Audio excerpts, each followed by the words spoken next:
Hello, good afternoon, and welcome back to Racing Post Live with the Betfair Exchange for another Super Saturday, officially Super Saturday over at Newbury for the Betfair Hurdle, of course, one of the biggest handicap hurdles of the season, admittedly with one of the smallest numbers of runners over the past few years, but still not easier to find a winner, of course. 14 of them lining up, headed by a potential Nicky Henderson hot pot, but plenty of other rivals in there for the Twiston Davies and the Gary Moore stable, who have excellent records in the race, and I'm sure we'll come up with a few other angles as well. But Newbury, we've also got the Denman Chase, of course, over at Newbury, the Game Spirit, the Kingmaker at Warwick. It's a pretty damn good Saturday's lineup of action. Despite the small fields, it is very much quality over quantity in terms of the runners, and hopefully it'll be both quality and quantity in terms of the winning tips of the afternoon. This is live and interactive, of course, so please get in touch on YouTube. Send us your thoughts, your feelings, your tips, your quotes, and I guess your abuse, as long as it's within the realms of an afternoon show. But we'll take all comers this afternoon. For Racing Post Live. My name's Ross Brierley. We'll be here for the next about 2 hours and 45 minutes, I think, but I'm pretty sure it will absolutely fly by. Luckily, it's not just me talking to myself. I do that at home and don't get paid for it. And this afternoon, we've got some top-class jumps jockeys in the studio. That's right, plural, jumps jockeys. My job is to keep 2 jumps jockeys on course throughout the afternoon, starting off with winner of the Denman Chase, of course. Actually, no, I've just questioned myself there. I've just questioned myself there. When did you win it, Charlie? Because I definitely I'm just in my head. I've made a mistake there, haven't I? Either way, he should have won. He should have been on it. Anyway, I've completely messed up this intro. It's Mattie Batch. Here he is. It's Mattie Batch. Ross, how are we? I was better before I knew I'd got it. As soon as I got it wrong, I knew I got it wrong, which is better than not knowing, right? So 2 top-class jump jockeys couldn't make it, so you ended up with me and Poste. We were late call-ups. Yeah, I'll tell you what, Ross, I'm feeling really good about today. I'm going to do a Frankie. I'm going to go through the card. Are you? Yeah. And my team Brighton are going to beat Alton's team Watford. He's going to watch them. I don't know why he's going to see them. Yeah. Mental. And he hasn't taken you with him? Wow, you wouldn't want me in the Watford camp, I don't think. I don't think I'd last there long if we scored. Would you get to half-time? No. No, absolutely no chance. No chance. It's one of those days where, again, I mean, it's just that time of year with the dry ground, the lack of abandonments, the plenty of options, and so on and so forth. But there's not a single runner at Newbury in particular today where I'm thinking, well, you don't deserve to be there. No, that's it. They all deserve to be there. Some of the novices, they're probably just getting other runs into them just to get that little bit more experience. But as you said earlier, it's good day's racing, quality, not a lot of quantity, but that's it. We've got quality. It's all that matters. Yeah, absolutely. And obviously, plenty of winners from you. Yeah, absolutely. Through the card. There we go. Charlie Poste also joining us in the studio. So Mattie Batch is providing the winners. Charlie, what have you got for us? The looks, I think, Ross, is what I'm here for. Oh, so. My God. He's always been delusional, Charlie. Thanks. I mean, thanks for bringing some style to the show. Exactly. Thank you, mate. Yeah, so no, it's good to be here. And like you say, I'm never really sure, like the Newbury card especially, I mean, I know the Betfair Hurdle's a bit light on numbers, but the other races are never big fields, are they? You know, they're always a select fields. And like you say, it's good that we've actually got four runners that are all major players, really, and the first race that kicks us off, you've got the best novice chaser in Britain, haven't you? Who's off top weight, and therefore it's not been a feasible option for a lot of other horses because they're actually not able to actually be in the handicap. So. Yeah. So do you have any particular strong opinions today? Strong opinions. I'm fascinated to see if Paul Nicholls can get the show back on the road. I mean, I'm actually amazed he's being so aggressive with the runners he's having today because I'd have thought, if today doesn't go well for these horses that have got festival ambitions, it's hard to see them getting back in time to be major players at Cheltenham, if that makes sense. You know, it's a big risk, I think, this for Paul today. And look, he's done that throughout his career, and today might be the day it all gets back on track. And I'm sure he'll be on TV saying there was never any problem, and it's all the media making it all up, you know. But it's going to be fascinating to see how they go today, the Nicholls runners. Yeah, big day for the team who are running, poorly at the moment. Dolos aside at Sandown last week, pretty much every horse is running below form from the stable. But so far in 2022, we said that about Nicky Henderson, and were we in when he had a 5-timer on a Saturday? He said, wasn't it? It was one of those days he's going to have a feast rather than a famine again. Yeah. But yeah, so. And Alan King as well had a shocking run, and then turns out he'd been on holiday. He came back, and suddenly they all won again. So yeah, I think the bad weather. All the lasses were staying in, not taking them out. Alan's come back. They've had to start riding them out again. I'll tell you what, you wouldn't not want to be taking him out at Alan King's. I mean, he's a pretty ferocious guy when that Scottish temper comes out. Even if he's away, his right-hand man is Mark White. He's just as bad. Yeah. So they would be going out every day. Yeah, absolutely. So they could bounce back, the Nichols runners today. They're going to have to, of course. They've got some stiff competition. But we're joined by Alan Conway, live from his spare room, office, living room. I'm not sure. I don't know the ins and outs of your house, Alan. But very good afternoon to you, mate. To you, Ross. The perils of COVID over the last 2 years, it's turned from a spare bedroom into my office, so it's pretty miserable outside. So delighted to be on here, and hopefully, as the lad said, we'll be able to get a few winners. It's going to be a very interesting day, isn't it? Especially, as you said, with Paul Nicholls. So I'd imagine if Braveman's game hacks up, the bookies will be running for cover now with Clan Obo and Hitman to come later on. Yeah, it really could go either way, couldn't it? Or, I mean, we say it could go either way. It could go somewhere in the middle. It'll have one or two, and like you said, the extremes of media coverage could be like, well, it was okay. Some things went to plan, some things didn't. It's not just a big day necessarily for him, though, Alan. There's Venetia Williams has got some cracking chances. Dan Skelton's got some cracking chances. Gary Moore. There are plenty of other trainers who could have a bumper Saturday. Exactly, and I suppose rolling on from last week, we had our big meeting at Leopardstown last weekend, and a couple of questions were answered, and a couple more Cheltenham pictures got a bit muddied. So we'll know a lot more, won't we? Come the end of the day. But it's a cracking day, and particularly away from Newbury. I think I'm looking forward to seeing third time Lucky. He's a gorgeous looking horse, isn't he? A little bit of madness in him, but it'd be interesting to see how he gets on in Warwick. Okay, all good stuff. And what have you got for us? You got some special offers and bits and bobs for us today, Alan? We actually did. Now, unfortunately, Fernhill came out about an hour ago in the first race in Newbury, so we're doing a refund of up to £10 if your horse doesn't win the 115, and then we are going 5 places in the Betfair hurdle, which unfortunately I probably need 5, 6, and 7 maybe to get some money back. So, do you have any strong opinions? Anything like you said? You're looking to for third time Lucky this afternoon. Is he your fancy for the day? He is, along with JPR1 in the Betfair hurdle now. I know he's short of a bit of experience for this type of race, but I love this last win, and it is so competitive. But I like JPR1. Have a little nibble for Cheltenham as well, so hopefully he can go close this afternoon. Okay, thank you very much, Alan. We'll be getting your thoughts and feelings. Good afternoon to people watching at home. Ali Draycott, hello to you. Michael Valentine, Commander Von Royrick. Good afternoon to you, Commander. John Moore says, what's wrong with your sound? So you've been having complaints about the sound on a couple of shows, and we thought we'd fixed it, but just if you are watching at home, just let us know if that is a problem for you or if it's just for 1 or 2 people, because we are kind of scratching our heads in the studio here today. Jodie Power says, hello, Ross, you need some new shirts. Thank you ever so much, Jodie. I'll go shopping next week, especially for you. And there we go. What have we got? George Money says, hope you get more from Charlie and Mattie than you got from Paul Townend the other day. Thank you ever so much, George. Yeah. That not go well? It's just Willie Mullins. It's you don't know until you know, do you? I think they sign a special form, don't they? Yeah, that's fair enough. But you'll have slightly stronger opinions, I reckon. Guys. No, very much, yeah. Yeah, definitely. Yeah, we don't know hardly anyone riding now, so we just don't care, do we? You can't lose that many rides. You still are riding though, aren't you, or not? Well, am I really? Who are we trying to kid?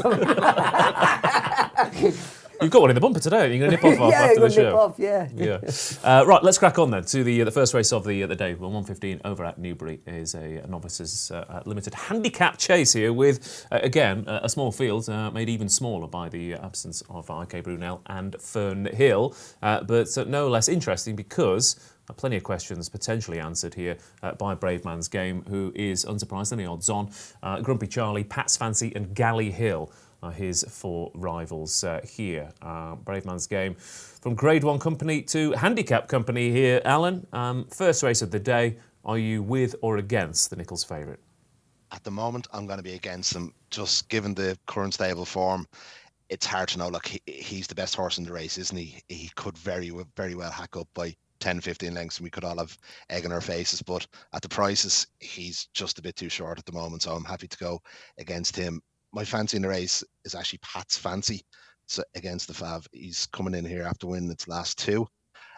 Decent enough form. Does have to step up a bit to find kind of levels with Brave Man's Game, but I'd be happy to back Pat's Fancy against Brave Man's Game in the opener. So we might just do £20. We're doing that, Alan. We'll go 20 on Pat's Fancy to get us off to a winning start. Cool.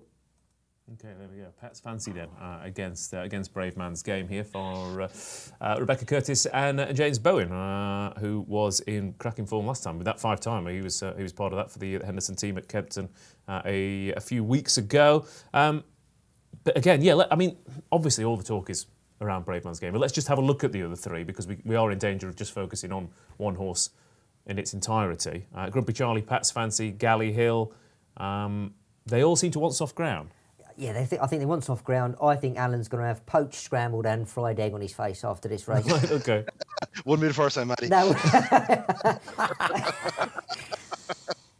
I love this horse, Brave Man's Game. Listen, I think he'd be half the horse if he was. He'd still beat these 3. So I think they want softer ground. The softer ground might have helped him with the weight concession, but listen, I think this horse is the real deal. I love the way he jumps.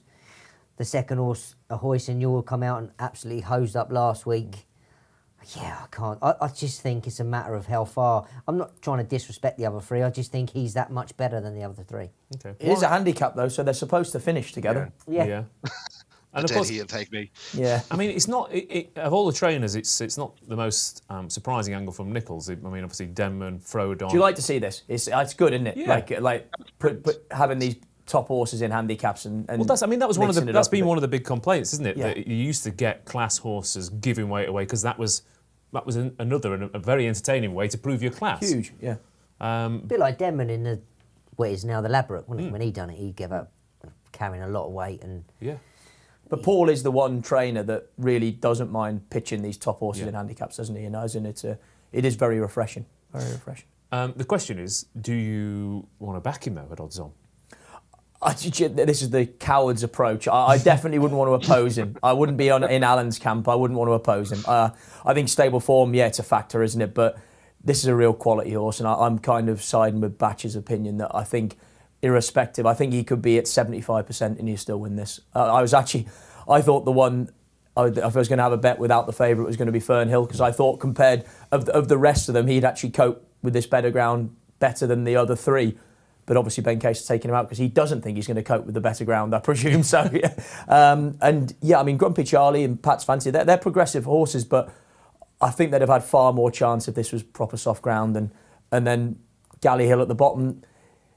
You're a brave man to be backing a horse in a novice chase that's fallen and been brought down to first, and it's only 2 chase starts. Granted, he is a winning pointer. Yeah, I mean, he was obviously the Hoyt in your Brave Man's Game race this afternoon at Aintree. He was only sent off 11-2 for that off the back of a couple of novice hurdle runs. We were talking about the Henderson team. I remember we were in when Caribbean Boy won, and sometimes they test them in interesting races. It doesn't quite work out, and then eventually it just clicks. So he's the one who we don't quite know how good he is. No, not yet, and but I still don't think he's as good as the top horse. I really don't. Yeah. I think, yes, he might well improve, but he needs to prove a long way. I just think Alan should get his batch bread, what's that they like over in Ireland. Put it in your toaster, Alan, and because you've got a lot of egg coming your way. Very well. All right. Jump, so. Yeah. How's the market? Doesn't seem to have changed, which seems like people are being a bit cautious so far until they see a Nichols runner perform here, Alan. Exactly, as they just jumped. Brave Man's Game 1.78 BSP, Grumpy Charlie 4.7 and 6.21. The winner of the race, Pat's Fancy. The winner, right? He's called it already. Fair enough.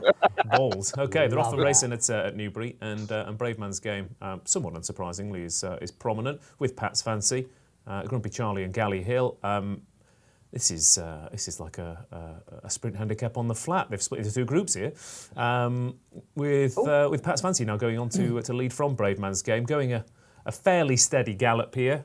Brave Man's Game, he always races a little bit fresh, Charlie, and he looks on good terms with himself. But this is a fairly Steady opening gallop. Yeah, I mean, look, from a jockey's point of view, Newbury's a lovely track to ride round over fences, and there's no excuses for these novices not jumping well in this sort of pedestrian pace and small field. And I mean, like I say, I mean, Grumpy Charlie almost over-jumped a little bit at the penultimate fence, almost because they were going so slow, I think, and it's going to be interesting to see how this race warms up the straight. Yeah, Brave Man's Game then now going on to make the running from Pat's Fancy. James Bowen happy to let Harry Cobden take that lead. Then we've got Galley Hill, and on the inside is Grumpy Charlie.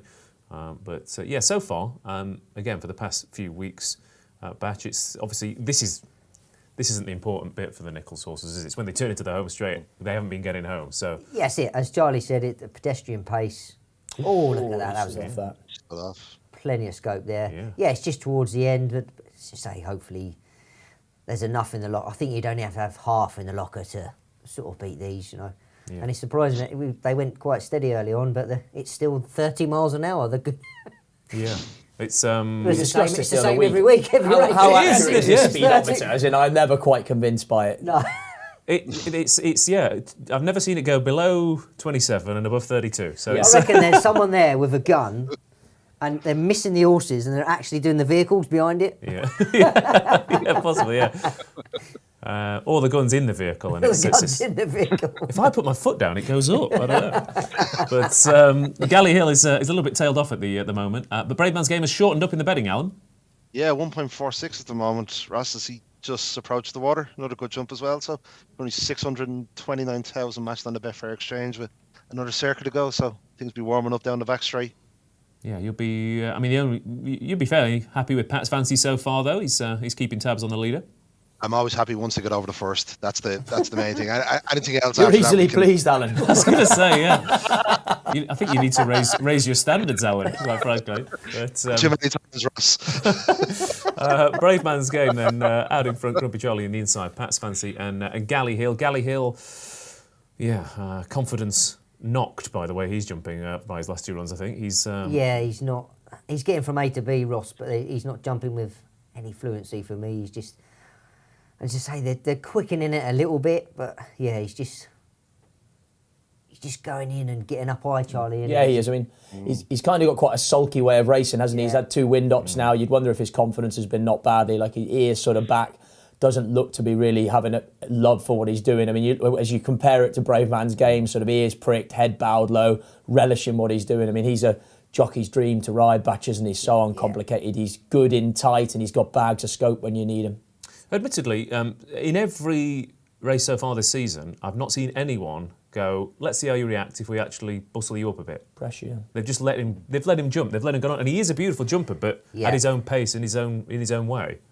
Do you know what, as Charlie said there, he's a jockey's dream. I don't think he's so uncomplicated. Yeah. I don't think it would matter if there was something upsize him or there was one on either side of him, Charlie.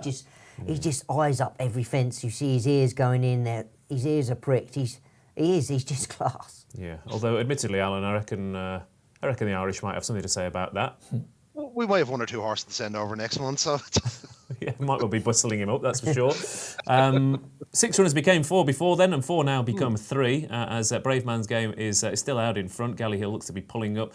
Pat's Fancy and Grumpy Charlie still on their tail then. And after the well-publicised poor run of the Nichols runners, let's see if Brave Man's Game gets home as strongly as he's travelling here. He's still on the other bit. Grumpy Charlie coming off. Pat's Fancy looks a danger. Happy, Batch? Yeah, very happy. I mean, that cross fence there, it's not the easiest of fences because you turn down, you come downhill a little bit, and he's just made it look so he's just done a little dance in front of him, popped it, didn't he, Charlie? Yeah. It was class. Oh, so there again. Yeah. Well, then again, he's just lost a little bit of momentum there, but listen, don't worry, he was just good. Yeah, he just asked a question there. Pat's Fancy is throwing down the challenge. Grumpy Charlie switching out to look for a little bit of space. Brave Man's Game does have a bit of a race on his hands. Pat's Fancy's a fairly strong stayer. Grumpy Charlie, of course, came late to win last time out as well, but he's still on the bit here. Brave Man's Game, that's a lovely jump. Pat's Fancy and Grumpy Charlie He's still struggling to get on terms here, and Harry Cobden has barely asked the question here of Brave How are Man's those Game. eggs looking, Alan? Yeah. Absolutely, yeah.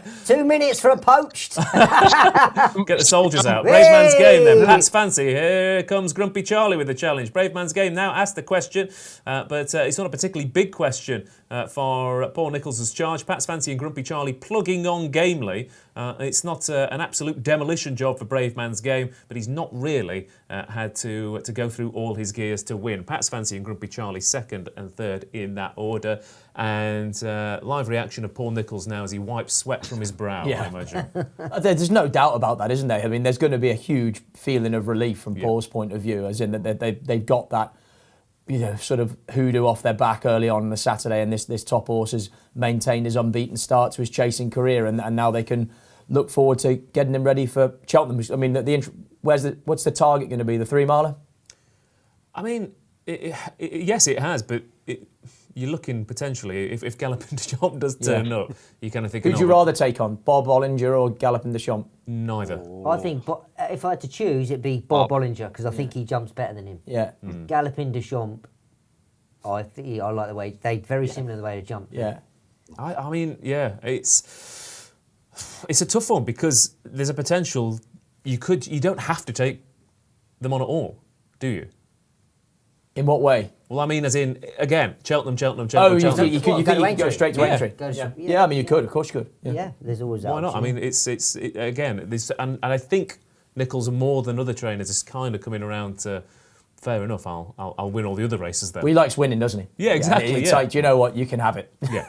I think Paul as well, he's in a very good position, that he's one of those lucky trainers that a lot of trainers now are dictated to where they go through the owners, aren't they? Yeah, yeah. And sort of Nicholls, you give him a horse and what he says goes now. So there's not many out there that can do that. I think he is one of them that says, right, we're going to miss Cheltenham, we'll go to Aintree. So it will depend. Yeah, he's got a big decision to make. He's earned the trust, hasn't he? Oh yeah, definitely. Yeah, there's just the likes of Henderson, Nicholls, and plenty of others out there like Dan Skeltons, and there's plenty of others. But there's plenty of others that will be dictated to and say, well, we're going here. But he was so good. Like, I think the third, like the ditch there, when he just sort of got stopped in his tracks a little bit, but Cobden just sat on him.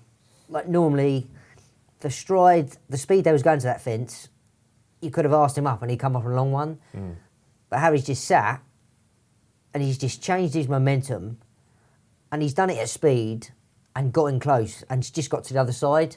He was just really good, Charlie, wasn't he? Yeah. Do you know what, though? There was a bit of anxiousness from the back of the last that I don't think you'd have seen if they'd have been having loads of winners. He's actually given 2 smacks. Yeah. And I think in a normal scenario, that would not have happened. But it was like, we best just make sure about this, you know, as in, I don't want to come back in getting chin late on and have to meet Paul on the way back in. Because I see it, Harry would be going out there thinking, this is odds on, this is one of the best horses he's got in the yard. We've got a...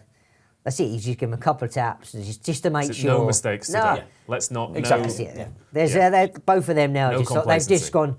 I'm glad that's over now. Yeah. Alan, talk to us about the market, because there was a moment. I think he went at least even money anyway when he came off the bridle. I think, obviously Leia's thinking, here we go. He's not going to finish his race, but it was only a brief moment. But the market did react. Yeah, 2.25 was the highest that he hit in running as well. I think the lad summed it up fairly well, didn't he? I think if the stable were in better form, Harry wouldn't have had to bring his whip out from the change room. He did. He travelled and jumped very well, didn't he? And I said it's a good sporting decision from the connections to run him in a big handicap, and you can get 16-1 for the Turners. I'm old school. I still call it the RSA. So 16-1 for the Turners with Bob Olinger 11-10 and Galloping de Champs 11-4. So what is he for the Brown Advisory, which is the RSA? the Turners is the 2 mile 5, isn't it? The JLT is the old one, isn't it? So yeah, exactly. Yeah. He is 132nd favourite with Galloping de Champs 5-4, a high senior 10-1 with Capadano at 10s as well. Yeah, I mean, it won't happen, but I would love to see Bob Galloping and Brave Man's Game all up against each other, which we might do at some point in the future, of course. Yeah, but I like you say, I think it's highly unlikely we're going to see the three of them pitch up together at Cheltenham for sure. But I mean, these are the things that you sort of dream about further down the line, isn't it? So some sort of showdown in the future. I mean, King George or something like that. But I mean, whether again you'll get the 2 Irish horses coming over for that, who knows? But yeah. Well, that is. That is the thing, isn't it? So, oh, do you want to come over for the King George now? We'll win the Savills. And you're like, oh, okay, fair enough. We win the King George, you win the Savills then. Because there's no doubt Paul is definitely marking out Brave Man's Game as the Yeah. King George winner of the future, isn't he? You know, that you can imagine that. Well, certainly the first half of the season is going to be all about Kempton next year, I'd have thought. Yeah. Would you back him for Cheltenham? Not yet, no. I'd like to know for definite. Who he's up against? Yeah, where he's going. Yeah. Yeah. I would definitely, if I knew, as I say, I think he's a better jumper than Bob Bollinger at this precise moment in their career, if I was to choose. Do you have any concerns about Cheltenham lads or not for him? He's Brave Man's. The thing for me is that like I said to you, he looks great. He's beaten 3 rivals there. He beat 3 rivals at Kempton, 3 at Haydock, 3 at Newton Abbot. And is he learning a certain way of racing that he's going to get to Cheltenham and then go, hang on a minute, I'm not quite prepared for this? I just wonder if his run style is more suited to a flat track, and like as in he's also likes that he's got a high cruise gear and he just keeps on rolling, and you just wonder whether Cheltenham with the undulations and the turns and the sharpness of it suits and plays to his strengths ideally would be my concern. And I suppose right now I'd look at it and Bob Bollinger in theory is the better horse if we're going on novice hurdle form. Chasing of course a very different thing. Could he come up and finish second to Bob Bollinger? Possibly, and then you go to the 3 mile, and could he end up finishing second to Gallop in Deschamps? Yeah. There's probably every chance too. So is there a possibility that instead of a future Courtois Denman, he's a future Silviniaco Conti, for example? Potentially, but I mean, like what you said, I mean, it's going to be very interesting what Paul does. I mean, you'd imagine the owners, Brian Drew and I can't remember who else is in it with him, are going to be very keen to go to Cheltenham because by nature that's what everyone wants, isn't it? The potential of a festival winner. But it'd be interesting to see whether Paul actually, for the horse's longer term progression, does fancy ducking Cheltenham and going to Aintree, where you'd imagine the Irish horses aren't going to come over with Punchestown on the horizon, and that he could go and just win a soft grade 1 there and then worry about next season. Alan, do you have, I mean, it's a curveball thrown at you, but I remember back in Might Bite for the King George around this time of year with similar things in mind. So do we have a King George 2022 market you could rustle up for us? I will check now, Ross. Just bear with me. Yeah, I'll tell you what. While you do that, let's. I'll get a few comments from home. Lone Philosopher loves a bit of Brave Man Game by the looks of things. Joe Holden says Cheltenham isn't everything is Nichols' motto. He says congratulations to Galloping Deschamps on winning the Brown Advisory. That's from Dave Scott. He's already way ahead of that. And Toon 2020 says Brave Man is different class. So there we go. Alan, just a bit of time. I think he'll handle Cheltenham, Ross. He's been around Chepstow, You've had a good think about Exeter. That, You've had a good think about that. Yeah, good think about that. Yeah, he's been around Cheltenham before. Chepstow's not an easy place. Exeter. Yeah. I don't doubt. I agree. I'm not saying for 1 second he won't handle Cheltenham. No. I just wonder if it's a place that's going to play ideally to his absolute maximum strengths. You know. Okay, Alan. If you did want to back him for the King George, he's 5-1 favourite, with Shishkin 12-1, Tornado Flyer 14s, and Bob Bollinger at 16-1. They want to sit up.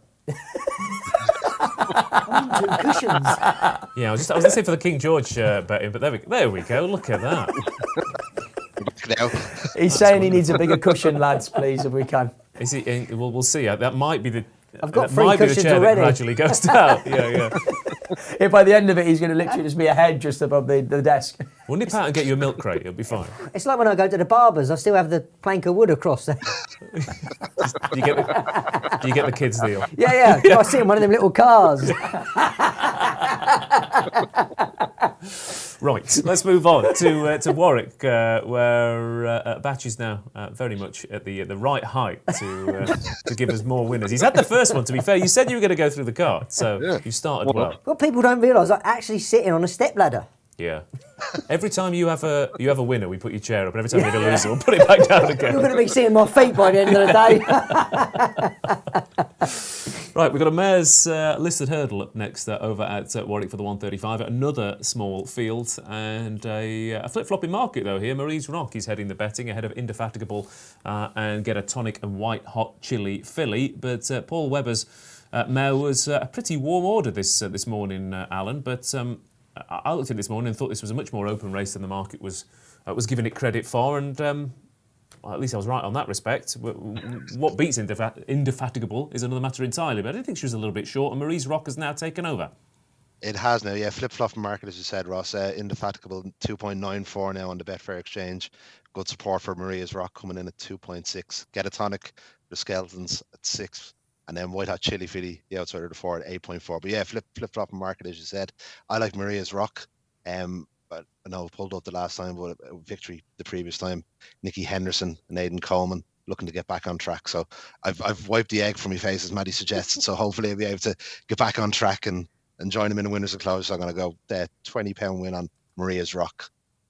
Okay, very well. Marie's Rock then is the selection for Alan here, for Nikki Henderson, Aidan Coleman. Over to the Eggman. What's the... Humpty Dumpty. Yeah, what's the... Don't fall off that wall, Matty. I can't deal with it. What's the second winner of the day, Batch? Maria's Rock. Yeah? Yeah, I let her off her run in the Lanzarote. She got badly hampered. Charlie Atero, that can affect horses in different ways. Some horses will just carry on and not be bothered about it. She was clearly bothered about it. Nico de Bonville said, yeah, just put a line through that. She's my fancy. Get a Tonic, won at Utoxeter, and a bit of step up today. Cheltenham was a good run behind Hillcrest. Obviously unseated last time, so that's good form. Indefatigable, I think won the race 2 years ago. But yeah, just Maria's Rock for me. I just think I want to give her another chance and forget the Lanzarote run. Okay, Marie's Rock then for Nikki Henderson. Yeah, and of course the other horse who was impeded by that fall was Green Book, who came out and absolutely bolted up at Sandown last week. So yeah, complete line through that one, Charlie. Oh, 100%. I mean, you know, as in I definitely agree with Batch. I think she was unfortunate in the Lanzarote, and that was more than enough to kind of put her off her A game. I agree with you. I think it's a trappy race. You know, as in Indefatigable. I mean, she's not looked as completely in love with the job the last couple of runs as well. Like, you know, like looks like there's a bit of temperament in there. Is she possibly better over even further than this now at this stage of her career? I think there's question marks to answer. Get a Tonic's got to step up. Like Batch said, there's nothing wrong with the run behind Hillcrest the last day. And Dan Skelton, I mean, it's down the road. I mean, you do what you do. Whether they're just trying to hope they can nick a bit of black type here or not, or whether they genuinely feel she's a filly with sort of pattern race sort of potential moving forward. I mean, I think he's made noises that whatever she does today, he thinks next year she's going to be better again. So for me, I'm going to go with White Hot Chili Filly right at the bottom. I thought the run at Ascot the last day was promising. I don't think the step back and trip is a negative. I'm not sure there's heaps of pace in this race either, and I wonder if Johnny Burke can get her out in front and let her zip round Warwick. And like I say, being on the front end round Warwick is not the worst place to be at all, you know. I mean, last time we were in for Warwick, it was the only place to be. I'm pretty sure, I think 6 of the 7 winners made most or all the run-ins. It's that sort of track, isn't it? It is, yeah, very much. But I still think even more than people give it credit for. We know it's a short track, you want to be on the speed, but it's borderline impossible to make up any ground. If you get it right in front, of course. If you get it right, and sometimes sort of this time of year on soft ground, you can nick a lead, and it's very hard to get it back as well around there. So, and especially them hurdles and fences down the side, if you can get into a rhythm round there, you can just make lengths. Yeah, without doubt. Yeah. I mean, if from a front runner's point of view, you've got that opportunity to fill up when you're running downhill into the back straight. I mean, a fence is a course, but then you've got these quick jumps even over hurdles that come on you. And like Patch says, if you can wing them and be filling up, so keeping the horse sort of hard on the bridle down the back, and then you've got a nice sweeping bend into the straight as well, where you're filling up again before you're pressing for home. As in, there's no doubt if you've got a good rider on the front end round here, it's a dangerous combination. They are starting to tighten up at the top of the market. Indefatigable. Marie's Rock. I've had a little lay of Indefatigable, who I thought she was short enough. Like I said, I just thought that they all had a little bit of a squeak. I know Get a Tonic has a bit to find ratings-wise, but I still think there's a little bit more to come. And obviously, they won it with Molly's Always Wishes last year. Yeah. Again, Skelton, he said it's one of his tracks, isn't it? The Arder in good form. And she could be the improving one of the group as well. She's only a 6-year-old, so she's jumped off. They have indeed, and White Hot Chili Filly has jumped off in front, which, given what we've just said, Alan, we should be seeing a shortening up in the market of that one in a second. Marie's Rock is held up last, a little bit keen, as is her tendency. Indefatigable and Get a Tonic second and third, respectively. But Given what we just said, Charlie, White Hot Chili Filly, right place. Yeah, I mean, I'm very happy to see that. Johnny Burke's listened to me. He's got the tactics sort of spot on early doors here, and look, hopefully she's in front at this stage in the circuit's time. But certainly right now, he's got the handbrake firmly on. There's not a lot of pace on, and Johnny's in the right place definitely. Indefatigable in second. Get a tonic. Maurice Rock is a little bit keen. Is there? Just going to see how she hurdles. Is that a negative at a track like this? Not really. I mean, yeah, they're keen, but if you look at them all, they're actually said they're going 27 miles an hour. It's just a steady pace, and they're all Not 26. Not 26. I'd be happy enough for Maria's Rock. She's not really pulling for her head. She's taking a nice grip. Given that it is a track, though, as you said, that you can get a breather and you can kick on from the front. If what's your plan if you're Aidan Coleman right now? Are you thinking? Do you just ride how you normally ride it, or have you got that in the back of your mind, I need to get going a little bit earlier? Yeah, at this early stages, first and foremost, he's got to switch her off, which he's done. Yeah. And then you'll go up over that hill, down the back, start down, turning in, and then you'll be keeping an eye on what they're doing in front to make your decisions. You either get. But do you have to plan pre-race, or do you react to how it's going? You go out there with a lot of plans, and they can change. Yeah, I mean, I think sometimes people watching get frustrated because, like you're saying here, that there's not much gallop, and they feel like Aidan almost should be upsides Johnny because of that. But you've got to ride the horse, not the race. You know, now if Maurice Rock has to be dropped in to maximise her chance of winning, all he's going to do by reacting to the lack of pace and being handier is blow her chances anyway, because she's not going to settle. So first and foremost, through the first 3 quarters of the race, he's got to make sure she's switched off to give her every chance of seeing it out. Like you say, then is he going to be aware and try and be closer than he possibly might off a strong gallop? 100%. Okay, we'll see how that works out. Maurice Rock is still narrow favourite though, Alan. White Hot Chili Filly, if anything, is lengthened in the market.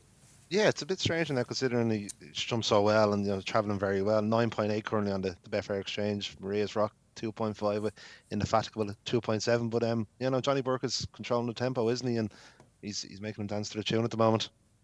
White Hot Chili Filly then in front from Indefatigable. Get a Tonic. Maurice Rock is back in fourth place, and Harry Fry with the leader, of course. Been a fairly quiet year in the grand scheme of things for Harry Fry, Charlie. Yeah, without doubt. I mean, I'd say he was delighted to see Mathieu win that big pod at Lingfield not that long ago, because which I say this for the last couple of years has been very stop-start. You know, as in for a guy that really looked like he was on the ascendancy a few years back, I'd imagine it's been quite a difficult period in time for him in his career, and I think he's a good trainer, very good plotting trainer. He's very patient, but there's no doubt for Harry Fry moving forward, if he's going to bridge that gap to the sort of upper echelons of trainers, he needs to be training winners with greater consistency. Yeah, it felt like it almost feels like the gap that Fergal O'Brien has filled now. I thought Harry Fry would be exactly. White Hot Chili Filly then in front. Indefatigable throwing down a challenge. Get a Tonic back in third. Maurice Rock still weighted with out the back yet. So the race yet to develop with positions not changing. Who do you want to be on, Matty? I'll still stick to my Maria's Rock. Okay. Indefatigable. See, this is what I say. Rex Dingle is doing what I was saying to you. He's thinking, right, I'm going to try and get first run on my rival here. Yeah, I mean, Aidan still looks, she's done that well there. Just got after her a little bit. But yeah, he still looks confident. And I say, Johnny Burke, he's dictated the pace. But again, in his back of his mind, he's sort of gone steady because trying to make Maria's Rock keen. Yeah. And Rex Dingle's on a horse that stays way further than this, isn't he, in Indefatigable? Like, there's no point him taking a backward step now, as in he needs to be pressing. Yeah. Aidan's almost happy that he's pressing because it's lifting the tempo, which is going to suit him, hopefully. I mean, they're all in with a chance here as they turn into the home straight. White Hot Chili Filly, Get a Tonic travelling well, Maurice Rock travelling well, Indefatigable is off the bridle, but as Charlie's just said, she is a stayer, but she's now being challenged. Maurice Rock looking for a gap and squeezing through with a lovely bit of efficiency. Get a Tonic. In fact, the front two have dropped away. Maurice Rock, here comes Get a Tonic with a chance. Dan Skelton's runner throwing down a challenge. It's between Get a Tonic and Maurice Rock. Maurice Rock, there still has more to give on the far side. Good. They jump it together. Maurice Rock still ears prick. Get a Tonic on the near side. Maurice Rock and Get a Tonic giving everything. But Maurice Rock is just too classic. Maurice Rock goes on to score Get a tonic back in second Raise place. the chair, Batchy. Indefatigable and white hot chili filling. There you go, lovely stuff. This is easy, this game, isn't it? It is, yeah. In fact, Charlie, come on, let's go. Yeah. I mean, if Welcome to Racing Post Live with the Batch. if only you gave up riding, you'd make a fortune as a punter, I wouldn't gave you? up riding a long time, Charlie. I'm just going through the motions. Lovely stuff. Marie's Rock, yeah, lovely ride. If, like I said, if anything, you're talking about tactics. Rex Dingle, I'm thinking, he's made the move here. But then there was 3 of them suddenly, and Aidan Coleman's thinking, actually, this has worked out quite nicely for me. There was always going to be an injection in pace, and as Charlie alluded to, that Rex needed to take it up. He's on a known stayer, and it probably just helped Maria's Rock more, because as you see, when she hit the front, she has a little look around, Charlie, and didn't jump the last 2 well. Get a tonic, jumped him better, but she still had the class to go and win by sort of 5 lengths going away. I mean, she was on level weights and a stone better than Get a Tonic. The seconds run a blinder, really. Second run a blinder, it's blown a handicap mark. If there was, well, you'd imagine there was mileage in that. So, you know, Dan is going to need her to keep progressing, because you'd have thought after this, what's she going to be? 1-3-2, 1-3-3. I'd have thought. Yeah, I mean, minimum. Have to be. Yeah. Depending on whether if Marie's Rock gets put up, of course, because it depends how you rate Indefatigable's run, doesn't it? Because she's in theory, Marie's Rock was getting £1, you know, for weights are measured and whatnot, and she's beat it fairly comfortably. So obviously that's the handicapper's job, isn't it? But what will they do with? I mean, Marie's Rock now. There's a lovely mares campaign. Obviously, there's plenty of potential options. She's still only 7 as well, and it's only a 9th run over hurdles, and a lot of them have been over shorter. Yeah, I think she's just going to improve going over further, and she looks, apart from the last 2 hurdles, I think she'd jump a fence, Charlie, didn't you? She possibly would, yeah. I mean, there's a good campaign for mares chasers now as well. They're sort of easy targets, and she looks like she could go that route and pick up some nice little pots. Well, she was 20-1 for the mares hurdle at Cheltenham before this. I mean, surely that's where she's going to end up, isn't it? You know, and she'll go there and have a go. I mean, the way she's ridden, she could run okay, couldn't she? Because she could be dropped out, she'd be left to pick up the pieces. And to be a quick pace around there, you'd have thought. Yeah, well, because the favourite's Tell Me Something Girl, who's another late closer, and I was looking at that racing thinking there's 3 or 4 front runners in here, and it's going to be a mad gallop. The mare's novice last year was won by Tell Me Something Girl, and they went an insane early pace. So, tell us about how the market reacted, Alan, because that was must have been fairly lively in running. I'd be surprised if half the field didn't go odds on. Get a Tonic 1.2.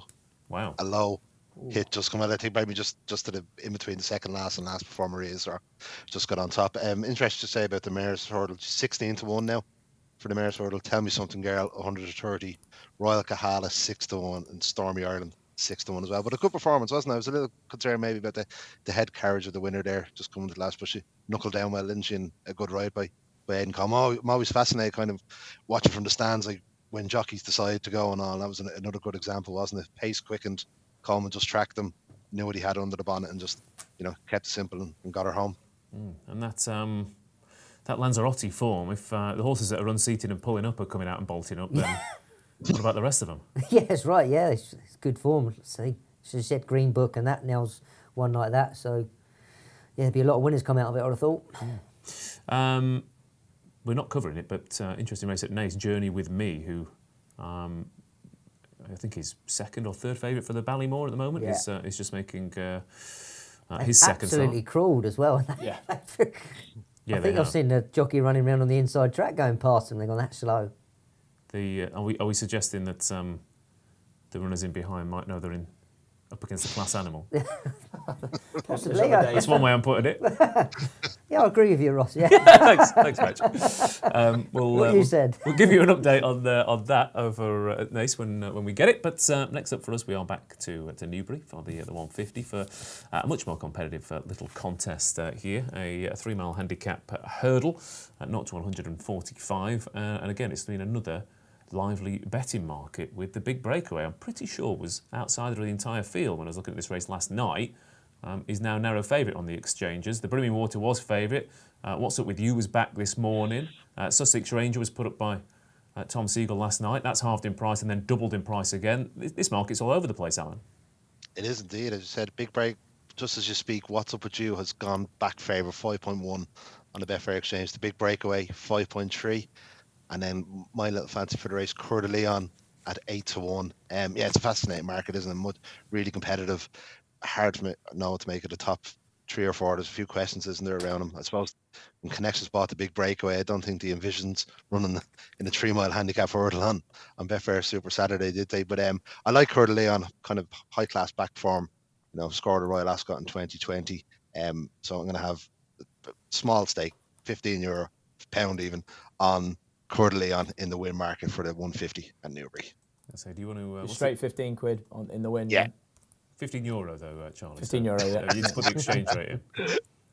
I'll come back to you with that. Yeah, Charlie does take a commission. Yeah, of course. Yeah, we're going all right here, Alan. In pounds, though. Yeah.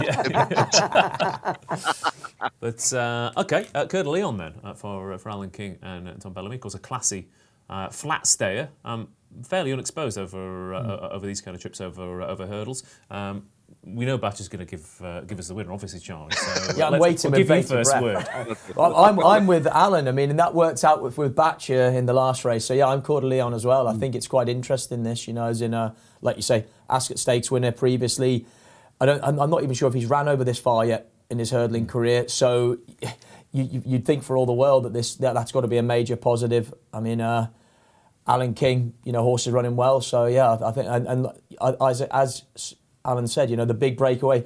Colin Tizard, I still can't get an angle on their horse. I mean, they had a better day again yesterday with a winner and a good second, but 2 winners in a second. 2 winners in a second, sorry, yeah. But they do blow hot and cold, it seems, and the big breakaways had the wind up. I mean, there's no doubt on handicap marks and everything, and maybe pure ability, he could be a major player. But someone obviously thinks so, because again, when I looked earlier on, he was way bigger than 7-2. I think he was a 9 or 10 to 1 shot last night. But like I said, there's been loads of angles. Because Sussex Ranger, like I said, was price-wise. And I thought, last night, What's Up With You had a chance. I just think he's been running some really interesting races. We're talking about Brave Man's Game and whatnot, and 4th at Galloping des Champs in the Martin Pipe last year, off a mark of 136. Now £11 lower. And again, unexposed at this trip. I thought he ran really well behind Dolphin Square last time out, and this is easier. Definitely easier. He just looked a bit of a weak finisher, though, that day, a little bit. I mean... But a weak finisher at Cheltenham, going to Newbury, I thought it's a little bit easier to get home here over 3. Yeah, potentially. And look, we haven't had any times yet, but you're imagining. I mean, it was soft, hard work ground at Cheltenham on New Year's Day, wasn't it? You're imagining that this is going to be less taxing underfoot. So, and again, Ben Pauling is one of those that seems to blow hot and cold, but again, they're going okay at the moment, which has got to be a positive. You don't. They're a yard. I don't think you back them each way. No, it seems to be it's one extreme to the other, isn't it? Very much. Yeah, I completely agree with that. The moment we've all been waiting for, Batch. Yeah, I've got no opinion on this one because I'm going to sit out this, keep my 2 You hours. can't go through the card if you don't have an opinion. It's easy to go through the card if you check out Yeah, after 2 the minutes. ones I choose to want to. Yeah. No, I'm gonna go with the big breakaway. I loved him from the first day I saw him at Chepstow. And the races he's running he against Chancery House, Brave Man's Game, Shan Bleu, Monkfish, he's mixed it at the higher table. And if he's got any semblance of that ability still there, he wins it for me. And he's being backed, and I do like him. And I think the Tizards, they're in a bit of form now. Brendan Powell, I'm so glad that he sort of not found himself again. He was never out in the doldrums. He's always been a good rider, and it's coming to fruition now, and he's shown his ability, and he's long may it last for him. And I'm going to go with the big breakaway.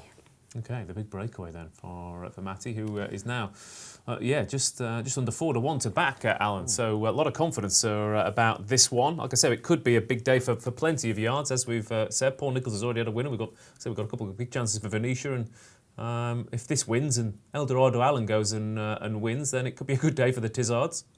That's it, yeah. And hopefully with JPR1, might oblige then the Betfair hurdle just jumping, and big breakaway hasn't actually gone off favourite. What's Up With You 4.39 fav as they jumped off. A little bit of money for Sussex Ranger and Risk and Roll as well. Okay, they jump off over at Newbury then. It's Sussex Ranger who is going to go on and make the running. The big breakaway in second place, looking a little bit keen with the back mark of Risk and Roll. And so far, again, they are going 27 miles per hour. 27 miles per hour. Mattie Batchelor. So there you go. You couldn't write it, could you? But Sussex Ranger goes out in front. Then again, not the worst track to be settled near the pace at, but settled is he settled, Sussex Ranger? No, not quite yet.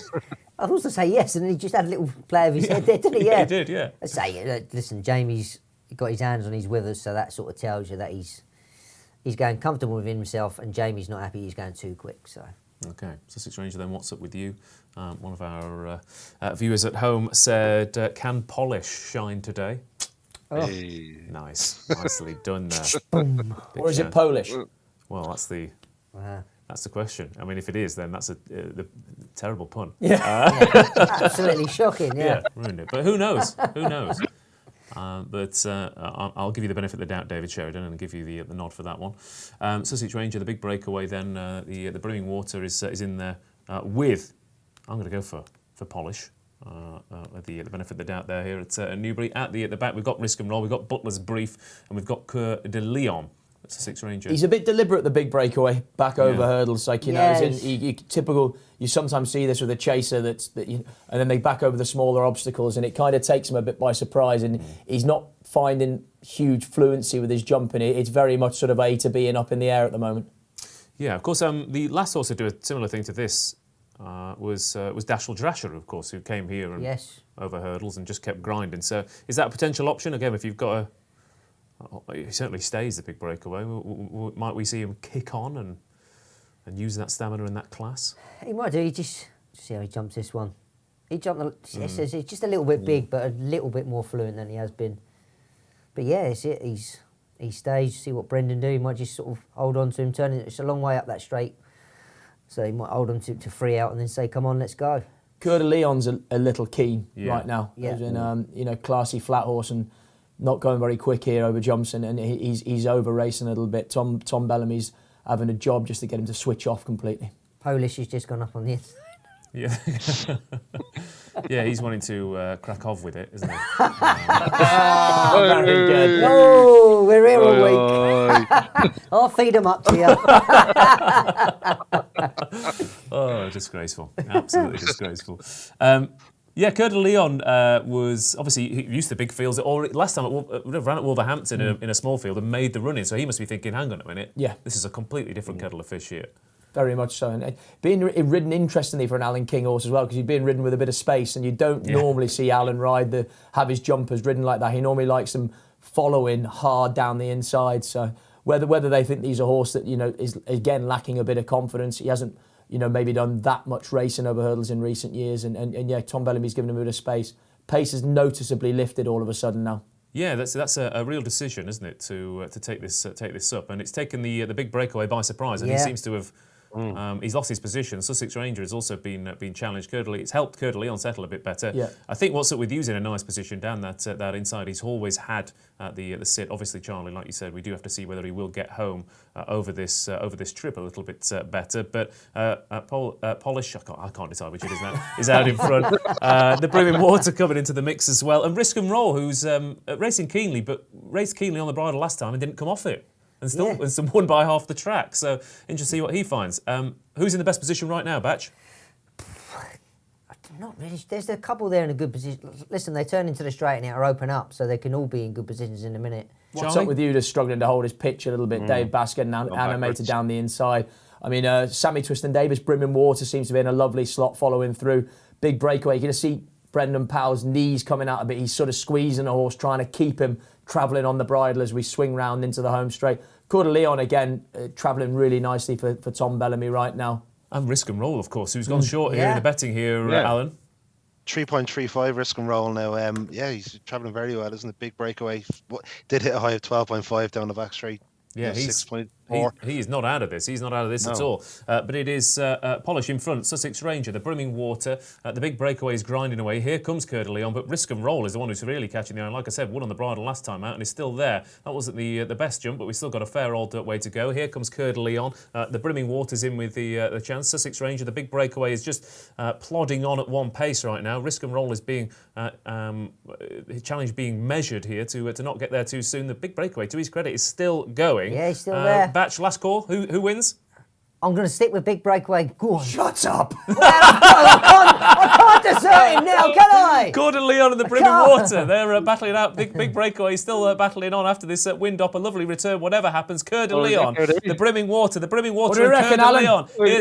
We get there, do we? Come on, Belzy! Coeur de Lion up in trip. He was keen early on, though. Is he going to get home? The Brimming Water, Coeur de Lion, Risk and Roll and the big breakaway. Those aren't out of it right now. The Brimming Water and Coeur de Lion, this is an incredible finish. The Brimming Water pulling out. That is some ride. The Brimming Water is not going down without a fight. Coeur de Lion on this side. The Brimming Water, Coeur de Lion, the Brimming Water goes on to score for Samuel Drinkwater and Sam Twiston-Davies. And I tell you what. Who was third? Risk and Roll, was it that girl? I think Risk and Roll and the big breakaway. Yeah.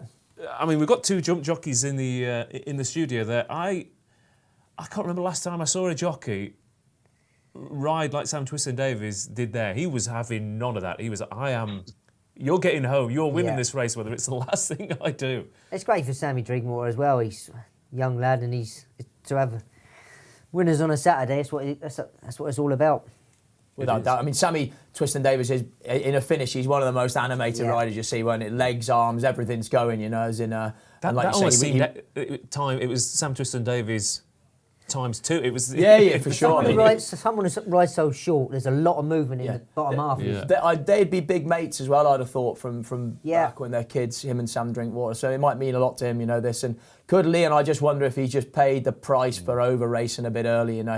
He looked like he was going to go in a cert quite readily with a furlong to run, and then all of a sudden through the last half furlong, the petrol gauge has emptied out fast. Yeah. Big breakaway stayed on as well again, yeah. It's a pleasing run, that. Yeah. You'd think surely they're going to stay over hurdles now to the end of the season, and maybe retain his novice status and maybe look to go back chasing again. Well, they won, there's a 3 mile handicap hurdle at Aintree, isn't it? They won with Time for Rupert quite a few years ago. Yeah. They've got a fairly good record in that. That could be a nice angle for him, because I mean that's what you want with a horse whose career's kind of gone askew. Yeah, that's exactly what you want back on the track. I don't know if Aintree, I know it's 3 mile, but might just be a little bit too. He might just get outpaced a little. Could do. I mean, it depends on what the ground's like. You know? That's the only worry I would have with Aintree with him. Yeah, as you say, he got outpaced around here. They sort of quickened it up down the back. He stayed there with Aintree. You might just get caught a little bit further back than you would like to. Okay. Talk to us about the market there again, Alan. I mean, it was a cracking finish. It was one of those ones where you think there's 2 horses in it, and then you look behind and you think, oh, there's another 2 still plugging on.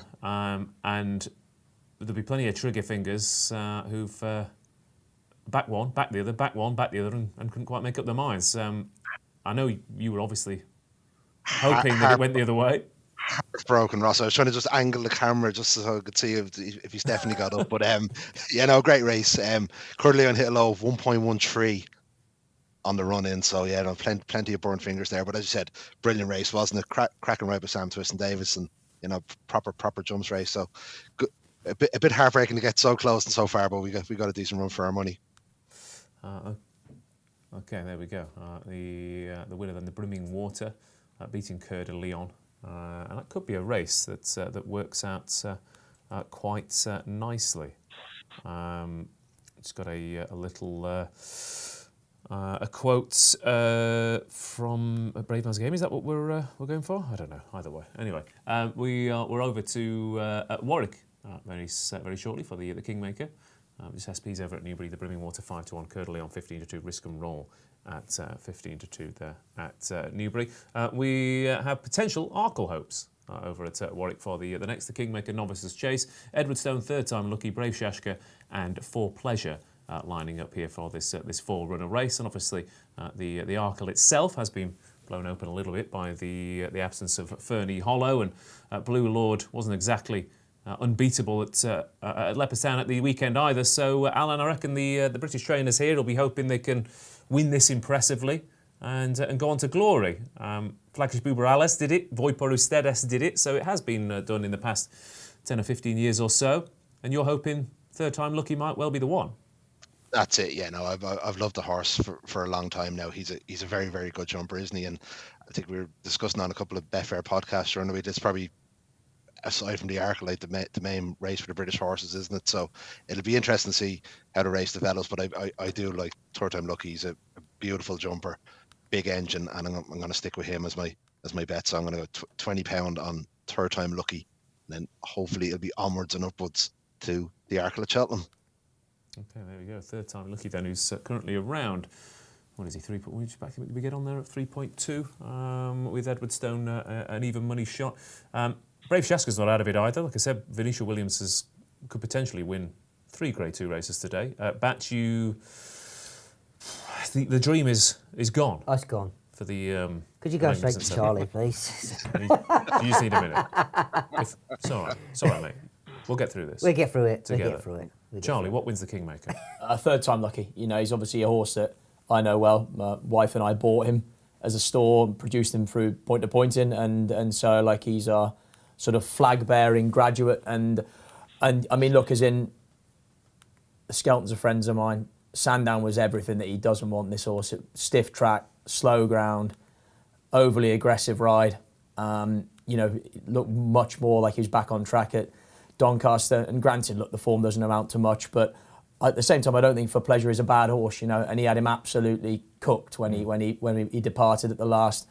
For Pleasure's ideal for him as well, because he's going to make this a strong tempo, and I think Harry knows now that he's got to anchor him a bit, you know, and I'm really looking forward to seeing this horse attack these fences down the back straight as well. I mean, he's always been a fabulous athlete, and touch wood, a breathtaking jumper, and this sort of test on good ground is made for him. I'm asking you genuinely here, Charlie, how much of that is head and how much is heart? Oh, it's completely heart, yeah. I mean, but I genuinely think this horse on good ground, I think he's a contender in the Arkle. I really do. You know, he's got loads of toe. You need mid-race speed in those sort of races around, and he's got that in abundance. And Cheltenham form. Cheltenham form, you know, he handles the track, but I think good ground is important to him. I think being fresh is important to him as well. And I am slightly worried that they've changed tack with the original plan and now having this race in the middle en route to Cheltenham. And again, Dan says at the moment that he might miss Cheltenham and just go straight to Aintree. But I'd imagine what's going to happen, he'll run today, he'll run at Cheltenham, he'll run at Aintree, you know. So yeah, why not? Yeah, exactly, yeah. I mean, he's pretty battle hardened as well. Yes, yeah, and Dan is a bit like what we're saying about Paul Nicholls. He's an aggressive campaigner. Yeah. He's seeing this as a Grade 2 at his local trap that he thinks he can win, and so they're going to have a go. Yeah, exactly. Yeah, and it's not all Cheltenham, is it? No, it's not. You've got there's a before and there's an after Cheltenham, and you have to sometimes look at the bigger picture. And there's 30 grand on the table for the winner for a 4-winner race. So. Exactly. Just echo what Charlie said. It's Sandown wasn't his place, and you say he jumps well. He will bit of restraint today, and I think between them two, he should. Charlie will tell me he should have more toe than Edward Stone. I think so. I just think whatever happens, they're going to be a lot closer together than they were at Sandown. Yeah. You know, as in, they're on an equal playing field today. Yeah. As Charlie said, Sandown didn't play to his strengths, and today will. I've ignored the lot of you and gone for Brave Shashka here.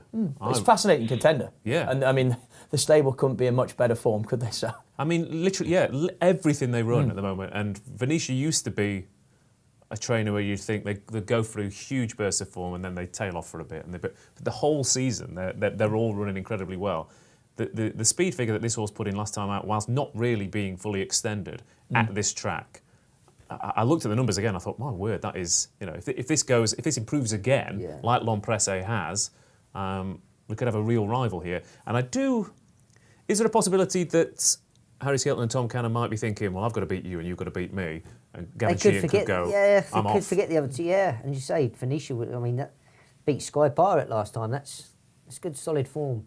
Yeah, and just keeps progressing. And that's the thing. I sometimes people say, you know, is it good enough to win this race? It needs to improve. But horses that keep on winning and winning and winning, they do keep improving.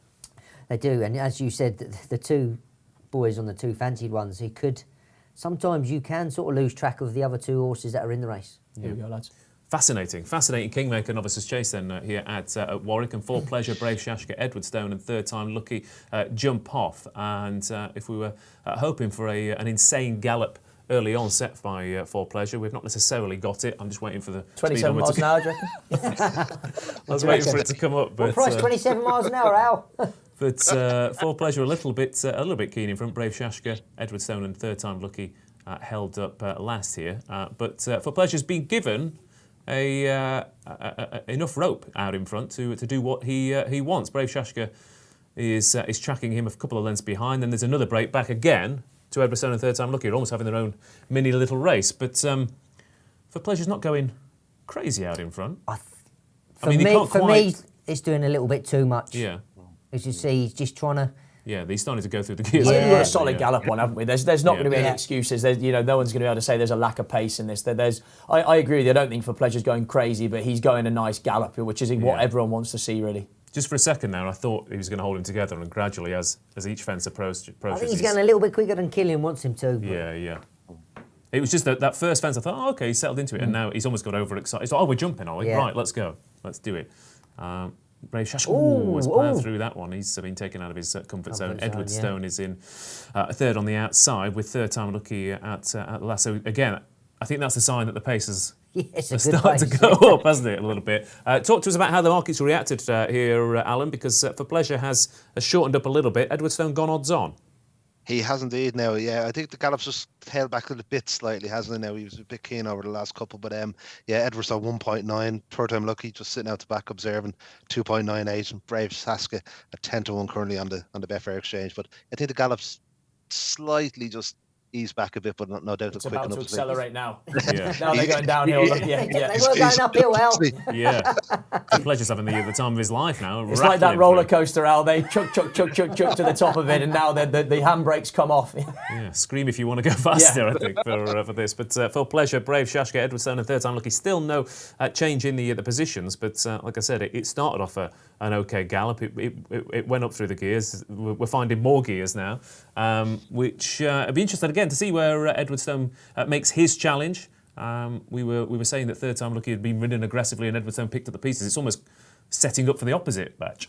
Yeah, it's Harry's got him nice and settled. He'd be waiting to pounce, and he'd be keeping an eye on Tommy, just keeping him near. We jumped that well then. Yeah, and Edwardstone now throwing down a bit of a gauntlet down the outside with For Pleasure, Brave Shashka and a Third Time Lucky. I think the Hales horse has shot the bolt, as it were, with Brave Shashka, Edwardstone and Third Time Lucky all now in with a chance. But it could well be old rivals Edwardstone and Third Time Lucky who switches wide. Edwardstone now throws down his challenge. Gavin Sheehan's still in there with Brave Shashka, but hasn't been jumping with the fluency shown last time out. Which of the two rivals are going with the heart of Charlie? Are you happy? My heart's happy right now, yeah. How about your head, Batch? I'm going with Harry, yeah. Yep. I just like the way he's travelling. Edwardstone then kicks on. Third Time Lucky still travelling well with the challenge. Brave Shashka has faded a little bit. It is all rivals, Edwardstone and Third Time Lucky. They've met last at Sandown and, of course, in the county hurdle last year, where Edwardstone's come out on top once, and Third Time Lucky was ahead in the county, but Edwardstone has kicked on. Brave Shashka, Third Time Lucky now being asked the question. That early keenness starting to pay a little bit, but it's Edwardstone who's been given a lovely ride, and that's a cracking jump. Brave Shashka and Third Time Lucky battling out for second place, but Edwardstone, who should be unbeaten over fences if he hadn't been brought down at this track earlier on in the season, is going to go on and confirm his superiority as the British novice chaser over 2 miles, and he will be challenging for clear favourites for the Arkle there, Batch. That was a lovely round to jump in, and he's done absolutely nothing wrong. No, you take your hat off to him. It's very impressive. I thought Third Time Lucky was going to serve it up to him. He just missed the second last a little bit, but he still had plenty of time to get back into it. But Edward, he's just grinded it out. He couldn't get anywhere near him. No, not at all. As in, Edwardstown's a really likeable horse, and he with bags of class. As in, he's had. I mean, bar being brought down at Warwick back in November, he's had a perfect start to his chasing career. What's that? 3 Grade 2s and a Grade 1 or something now. I mean, he's a fabulous horse. You think Cheltenham's only going to play to his strengths up the hills there because he's winged the last. He's got stuck into him. He's gone away, and yeah, the Cheltenham Hill thing is just going to help him even more. I think he's on that performance and looking at the Irish, I think he's one of our biggest hopes to land one of the Grade 1s. I think. I mean, at this rate, Alan, it could be very different from last year, because if Hendo wins the Supreme and Alan King wins the Arkle, then the British are 2-0 up after the first 2 races. But a genuine top-class challenger there for the Arkle this season. And did anything happen in the market? I mean, we said he was odds on from about halfway round. It didn't seem to change that much. How short did Third Time Lucky go? He went just a shade of odds on 1.19. I think just that come to that second last, he just backed off it a little bit, didn't he? And Edwardstone was able to quicken away. Edwardstone's actually gone favour for the Arkle now on the Betfair Sportsbook, 9-4. Blue Lord 3-1 with Riviere de Tel, 9-2, and Hold On Couleurs at 8-1. So it was a very, very impressive performance, wasn't it? And you couldn't argue with him being at the top of the Arkle market as well. So I wasn't too impressed with Blue Lord last week. I think he struggled to kind of get past Riviere de Tel and had to survive a Stewart's Inquiry, didn't he? So we might be in the envious position of being 2-0 down after the first 2 races come Cheltenham. I mean, they've gone a proper galloper there early, and there's no better sight there. Proper 2-milers jumping like that. It's just a great, awesome sight to watch. And I mean, he's a staying 2-miler, isn't he? Yeah, very much. Yeah, which is lovely. He's he's more from the Altior mode, as it were. He, even when he comes off the bridle, he just keeps going and going and going. And like you said, that'll suit him. And I think that's it. These high class 2-mile races, you like the Supreme, the Tri. You've got to have. It takes a special horse to have a little bit of both speed and stamina, and he's got both of them in abundance, I think. Yeah. Third Time Lucky, Brave Shaska, second and third. Third Time Lucky. I mean, almost the opposite of Sandown. He thought, well, it felt like, we don't want to go too soon. Oh no, Edwardstone's gone and we've lost him. I don't think he had any excuses. I mean, you could argue maybe he's a horse that has to be fresh to be at his absolute best, but I just think the other horse is a better horse. Edwardstown, he's just better than him. Like, as in, he had it. He got to follow Tom Cannon the whole way, Harry did, and produce him with his chance, and his best wasn't good enough. Harry will come back in, and there'll be no excuses. And all he'll say to Dan, I think, I've been beat by a better horse, because that's how it's looked. He's rode him how he wanted to ride him. There's just no excuses. So, like you said, I mean, Edwardstone's beaten twice now. If he goes off favourite for the Arkle, does Dan go well? I think he'll go to Aintree, straight to Aintree. If he is better fresh as well. I think so. Yeah. Brave Shaska, could that one have a grand annual target or a claim? I mean, it's not been beaten that far by 2 very classy horses. Not at all. Obviously receiving £5 from the top 2, but on 145, you'd have thought it's the obvious place now, isn't it? Yeah. You were a Third Time Lucky fan, Alan. What are your thoughts and feelings post race there? No excuse, was there? No, and I think that's, even as a punter, you don't mind being beaten if there was kind of no excuses, was it? Like, Edwardstone jumped, travelled. He was just a better horse, wasn't he, as the lad says? So it'd be interesting to see how he gets on at Cheltenham now. I'm just wondering, who would you think now is his biggest opponent in the Arkle now? Would it be Blue Lord or Riviere de Tel or something like that? Because I think over here the Arkle picture's a bit muddied from our side. Yeah, what's the biggest danger? You said you weren't overly impressed with Blue Lord. No, not. I'd be more impressed what I've just seen there. Yeah, you would. Yeah. I mean, because that is an impressive offer, isn't it? £15 per month for your first 3 months for the Racing Post Members Club. If you want to get involved in that, stay ahead of the field as Batch likes to do, and subscribe to the Racing Post the first 3 months. Of course, you'll get all the tips and action and replays and exclusives and angles that take you all the way through to Aintree and beyond. Of course, pretty much the whole jump season covered in that £15 per month for your first 3 months. So get involved on the Racing Post Members Club, where Batch is. You've got the special gold subscription, haven't you? Yeah, VIP. I don't have to pay 50.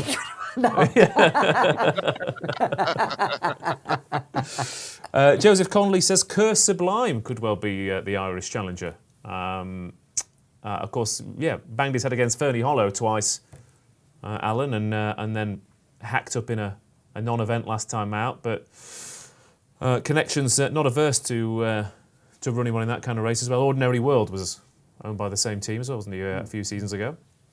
And could be back to 25-1 for the Arkle on the Betfair Sportsbook. So it is that type of race, isn't it? Like traditionally over the last couple of years, you get a brilliant novice hurdler who comes on, wins everything up to Cheltenham and then skates up in the Arco. But it's definitely more competitive, isn't it? And I wouldn't put people off back in Riviera to tell. Like, I mean, she's been getting weight off proper, good horses, and she ran fairly hollow close at Christmas. Arguably unlucky not to get the race at Leopardstown over to the Stewards Room. I think it was 50 or 100 yards further up, there would have been, more questions to be answered. But you couldn't knock Edwards down. That was as good a trial as you could wish for, and it's going to take a very good one to knock him off at Cheltenham.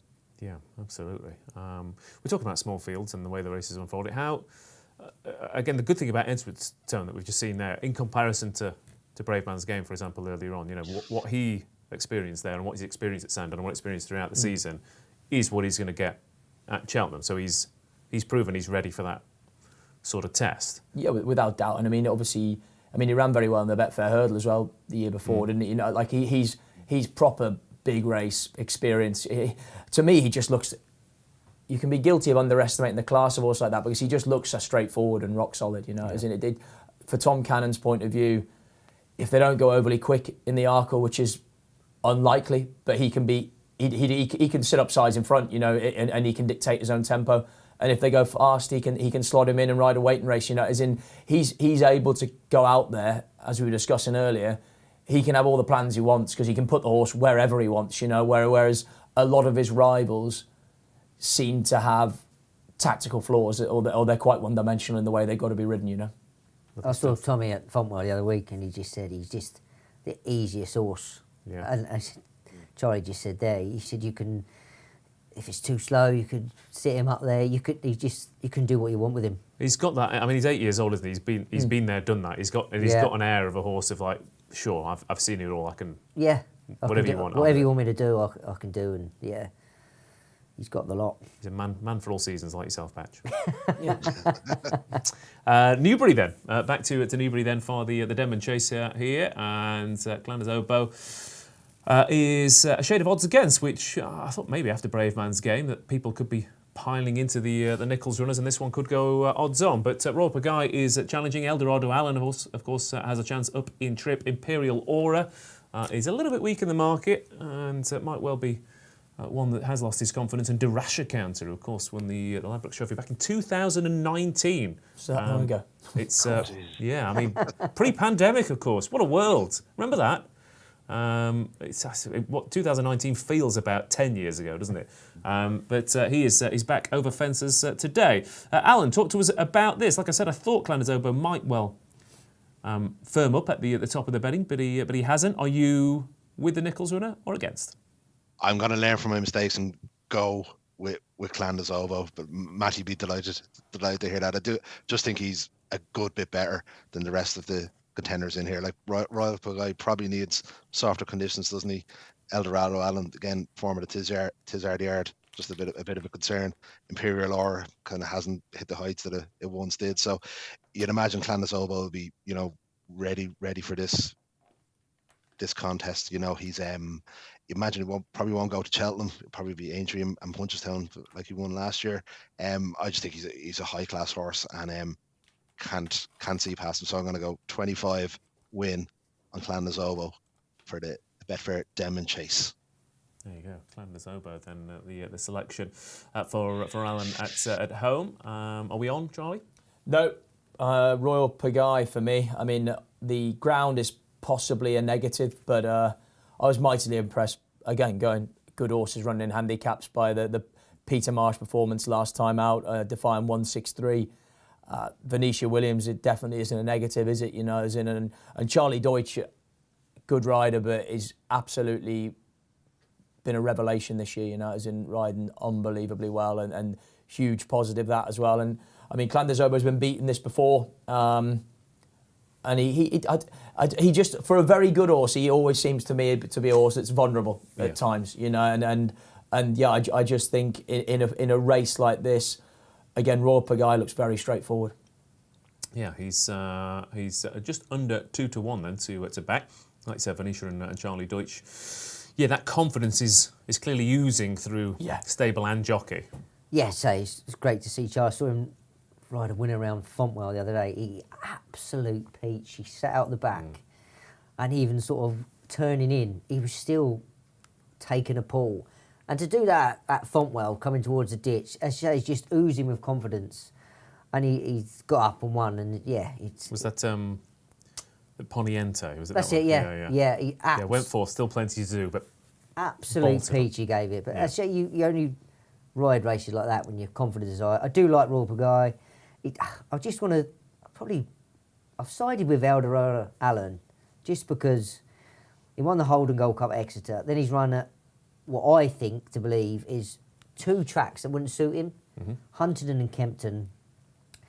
Ran well. Step up today in 3 Mile, which I think he's been crying out for. I just think you might see a different horse over the 3 Mile, and he just offers a bit more value.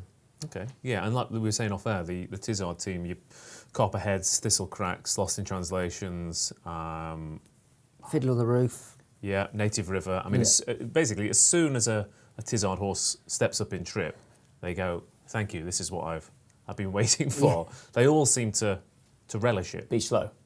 Sorry? Be slow. No, just say very well. Charlie. Yeah, if you like.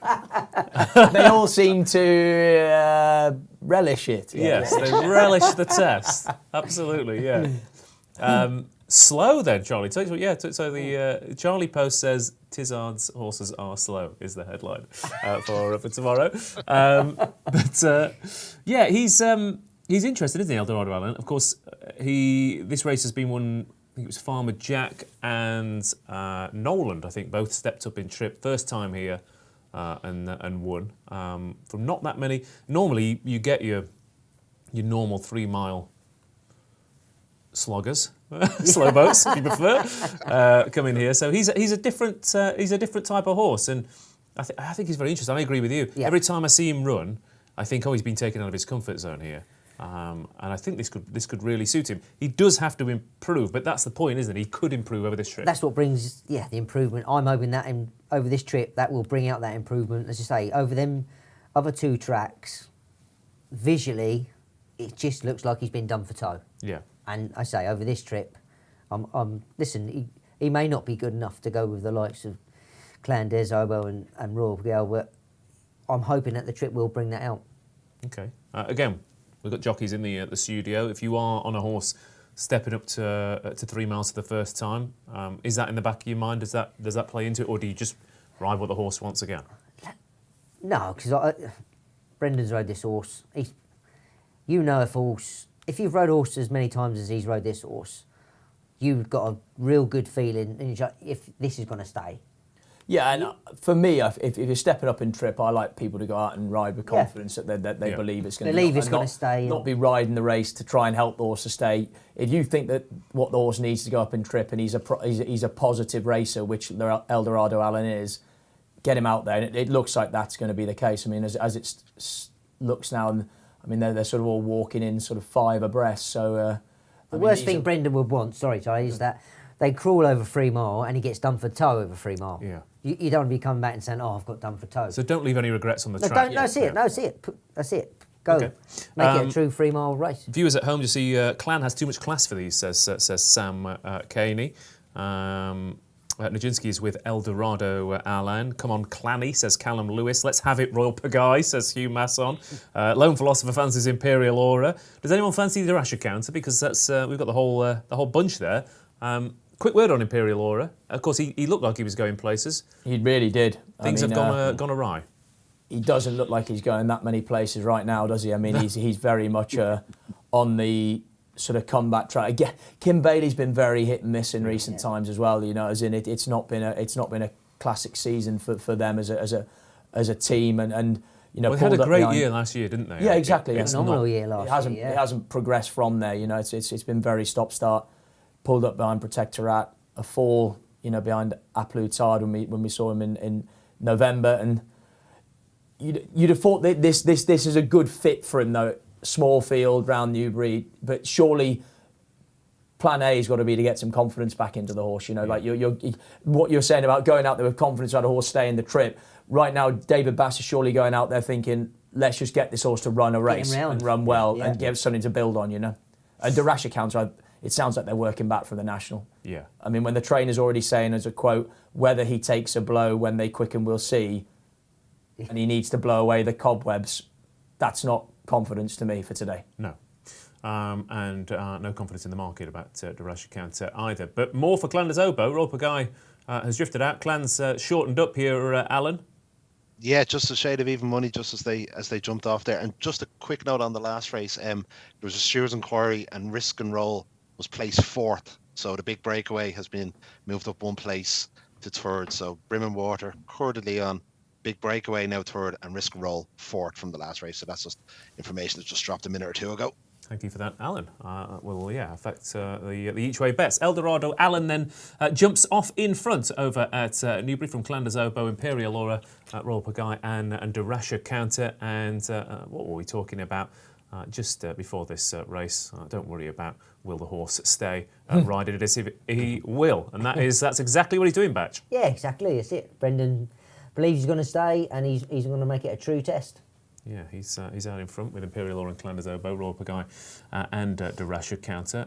And again, not the worst track. To be fair, there's not many tracks over fences, over 3 miles, Charlie, where if you get into a nice rhythm out in front, you're not you're certainly not inconvenienced. Well, it's amazing, isn't it? I mean, every time I have been in the studio and we have these big staying handicap chases, we all just remark afterwards, you have to be up there, it's seemingly. You know, as in, not this is a staying handicap chase, but yeah, there is no doubt in long distance chases, certainly in Britain, it pays to get into a good rhythm and be up on the front end. Yeah, which Eldorado Allen currently is from Imperial Aura. Clander's Oboe is sat nicely in the van behind. De Rasher Counter and Royal Pagaille held up in the rear. Eldorado Allen. That was a take-off and a half, wasn't it? Oh, that was great when he's just come out of Brendan's hands there, but scope to burn there. Yeah, it was stylish. Eldorado Allen then jumping with confidence and fluency out in front. You can't quite say the same for De Rasher Counter. Royal Pagaille, this is a little bit different to heavy ground round Haydock. Yeah, it's just the place is just looking quite lively for Charlie there. Very much so. Yeah, I completely agree. As in, I'd have thought if you could have an intercom with Charlie Deutsch right now, he wouldn't be like 100% happy. The horse feels like he's a bit flat out, I think, and I'd imagine he's hoping for a slackening of pace to get this horse to fill up a little bit. Yeah, so far Brendan Powell has everything covered out in front on Eldorado Allen. David Bass is trying to keep up with the leader and say, right, I'm going to bustle you up here, but the Tizon horse is jumping better and he keeps getting lengths. He just got the water horribly wrong there, Bassy. Yeah. He just got right in deep to it and sort of bunny up through it there. But that again, it hasn't completed in 4 starts. You can see that. Yeah, you can see that. Yeah, he's just running sort of a bit of exuberance there, and Bassy's just sort of, as you say, as Charlie said earlier, I think he just wants to get this horse round today. Bit of a confidence booster. Alan, how's the market reacted? Clander's Oboe 1.88, Royal Pagaille 4.3, Eldorado Allen jumping very well 5.9, Imperial Aura who just hit that one there 13, and De Rasher Counter outside at 60. But yeah, good race so far, isn't it? Eldorado Allen. There's no doubts about the stamina from the jockey's point of view, is there? He's just kicked them in the belly and let him have it. Yeah, absolutely. Eldorado Allen is jumping with confidence here. Imperial Aura, Clander's Oboe at Royal Pagaille just having to keep tabs on the speedier leaders. Of course, at Royal Pagaille definitely does stay every inch of this trip. Eldorado Allen is yet to prove it, but he's with the right team, of course. Like I said, he's probably at the right track and he's being ridden the right way, so he's got to have a big chance here. Imperial Aura is out wide. Eldorado Allen just took the top of the fence there, but didn't jump it as badly as Royal Pagaille there, Batch. No, he just sort of he left his mark in that one. Raw. He was good at that, to be fair. Eldorado, he was going at a pace and he got in there, changed his legs and up and over. Imperial Aura jumping's improved a little bit, but being ridden very aggressively. Very aggressive, but that's typical Bass. Yeah, you know, as in I was saying about just getting him round. I mean, there's none of that. I mean, he's absolutely... Well, he's gone 6-1 in running here. Sent him down the back straight. Yeah. And Royal Pagaille, I think, just found it again, happening a bit quick. He kept chipping in on Charlie Deutsch, getting in and making sloppy mistakes just because the tempo of this race, I think, is a little bit more than what he'd be comfortable at when he's, like you say, Haydock, heavy ground. This is definitely not those conditions today. And he's got quite a high knee action, hasn't he? We've got about 6 or 7 furlongs to go here, and Imperial Aura is putting it up to Eldorado Allen, who's still travelling well. Obo's just getting nibbled a little bit. The Rash account is not out of it, to be fair. We're all in with a chance here. We complain about small fields, and so far we've had some cracking finishes and everything's been involved. But it's Imperial Aura, Eldorado Allen. Brendan Powell's not panicked on that one. Harry Cobden seeking for room on Clanders Obo. Royal Pagaille stuck down the inside. The Rash account is still travelling very well. Anything could win this batch. What does? I'm going to stick with Eldorado. That's a lovely jump. Yeah. What a jump that Brendan was. was good there. He's let Bassi go on down there and he sort of filled him up down Look the at how quickly this Imperial Aura is going to stop now. Isn't it? I'm surprised to see him ridden so aggressively when you're trying to get a horse to up his game. Royal Pagaille is the one who's very much on. I mean, if Royal Pagaille goes and wins this and beats Eldorado Allen, he's got to have a big Gold Cup chance. But to be fair, Eldorado Allen is not stopping. He's still on the bridle. We said he was going to be a 3-miler. The Tizard team know a 3-miler in the C1. They're still not being asked the proper question. Royal Pagaille, Clanders Obo, the Rash account is struggling. He gets outstayed, lads. Eldorado Allen. Charlie says he gets outstayed. Let's find out. Eldorado? I don't know. He does. Really? No, Poste. No, absolutely not. Surely not Eldorado Allen. Rubbish, That's another jump. Royal Pagaille back in second. Come on, Clanders Dodgy. Obo back in third. Come on, B! Does he get outstayed? No, he doesn't! Listen to the judge! Eldorado Allen is Come on! pulling out plenty out in front. Royal Pagaille is grinding it out in second. What a ride. What a horse. What a yard, to be fair, with the 3-milers. Oh, get that seat up, B! There you go, Batch. Give me a little fist bump there. Boom. Lovely stuff. Eldorado Allen has... he had it won from the outset. There was no panic when Imperial Aura threw down a challenge. Clanders Obo has been taken out of his comfort zone. Royal Pagaille said, I'm going to try and outstay you here. Charlie thought that was going to happen. And the horse said, no chance. This is what I've been waiting for years. Do you know what, Brendan? Bassie's, I say, he's ridden him so aggressively there, hasn't he? And he's stopped as though, well, something's not right there. But Brendan said, right, OK, if you want to go on this far out, you've got a P and an F by your name. Yeah. I'm happy the way I'm travelling. I'm just going to fill my fella up. And he's filled him up. He's come round, turned into the straight. Well, I'd say, yeah, I don't know what race Charlie was watching, but I thought he was never in doubt. I think he just didn't want you to have another winner. No, I know. I think that was what it was all about. He's going to have to come back in trip, though, lads, if he's going to go to Cheltenham. I think Ryanair is the only entry he's got. So. Well, I mean... Well, does he go to Aintree as well, this lad? Well, I mean, the bowl is perfect, isn't it? Yeah, the bowl, yeah. I mean, the other horse, of course, I completely forgot about was Q Card. Yeah. Q Card, yeah, of course, yeah. I mean, you were talking about King George challenges. We've He got won a another bowl, one here, didn't haven't he? we? He won a bowl, Q Card, did he? He did, yeah. Yeah. Well, he won a Ryanair, a King George and a bowl, didn't he? So Yeah. he's... Should have won a Gold Cup, maybe. Well, yeah. Oh, There you go. But that was a fantastic performance. Again, another lively market, Alan, because it's not the first time. We thought everything's going right for him. Imperial Aura then rustled him up. And Imperial Aura came crashing in. He went out again. Royal Pagaille, it was lively stuff. Clanders Obo, Royal Pagaille, did they go odds on?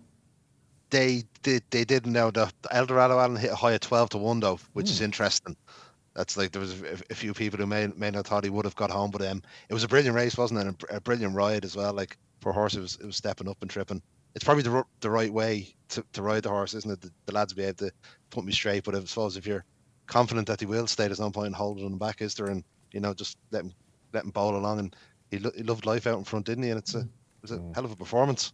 And of course, a grey carrying Terry Warner's silks is a sight to behold as well, isn't it? In this game, but that Can I just add there? It's a 6-1 winner. 6-1. beautifully done. 6-1. 6-1. Yeah. The Gold Cup market is fairly murky, isn't it? As in, Yeah. In fact, well, let's have a look because we've got time before. As in, I know Eldorado Allen isn't in there, but like I said, I mean, in theory, this is a Gold Cup trial. Yeah. And the Gold Cup is it's a difficult puzzle to solve, isn't it? Really. Well, but we talk about some divisions are obviously are stronger than others at certain times of the year, but suddenly the 3 mile chases, like I said, it does become murky. You've got how good is Conflated, how good is Tornado Flyer. We don't quite know those questions. Do you reckon either of them are going to win a Gold Cup? I mean, Lord Windermere won a Gold Cup. It's No, not, I mean, look, if you go back in I mean, there was quite a few ordinary Gold Cup winners, wasn't there, before we entered the sort of vintage period that we've gone through. But yeah, I mean, it's a funny race, isn't it? Like to work out. I mean, it's such a brutal test that Yeah. it's not always. I mean, it's really not necessarily class that gets you home in that, isn't it? You get classy horses beat, as you mentioned a couple earlier on this afternoon. them extra couple of furlongs, they take their toll, and it's, for me, Manila Engio is still up there. His runs have been good on tracks that probably he's just making ground towards the end and just getting done for toe, and that's why I think Cheltenham, he comes into his own, and he's still a massive, massive player. A Plutard, I think, again, he just, I'm not saying he doesn't stay, I just think Manila is a better stayer than a Plutard and proved that last year. So to me, I think he still holds a lot of the strong hand. I mean, you've got Plutard in Manila, and then you've got essentially Galvin. a 4-miler in Galvin. He's not going to stop, I mean, so you've got conflated, for example. Would Davy Russell even ride conflated in the Gold Cup? I don't think he does. No, I think he'd be. You're right, Galvin, won't he?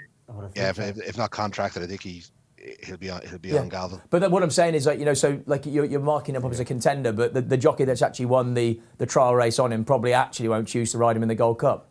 But then again, that we had a similar shape last year, and Rachel chose the wrong one. Yeah. So, and then you've got Album photo, Protectorat, Tornado Flyer, Chantry House. I mean, but he's for me. No, not I'm for not. me. I can't. But he's still what I'm saying is you've got a dual Grade 1 winner who won like a recognised trial last time out, and he's 20-1. So that's showing how wide open this market is. Yeah, listen, it's clear that there's a blooming good engine under there, but he's just jumping just doesn't fill me. You're throwing lengths away. You're in a Gold Cup now. Yeah. You need to be.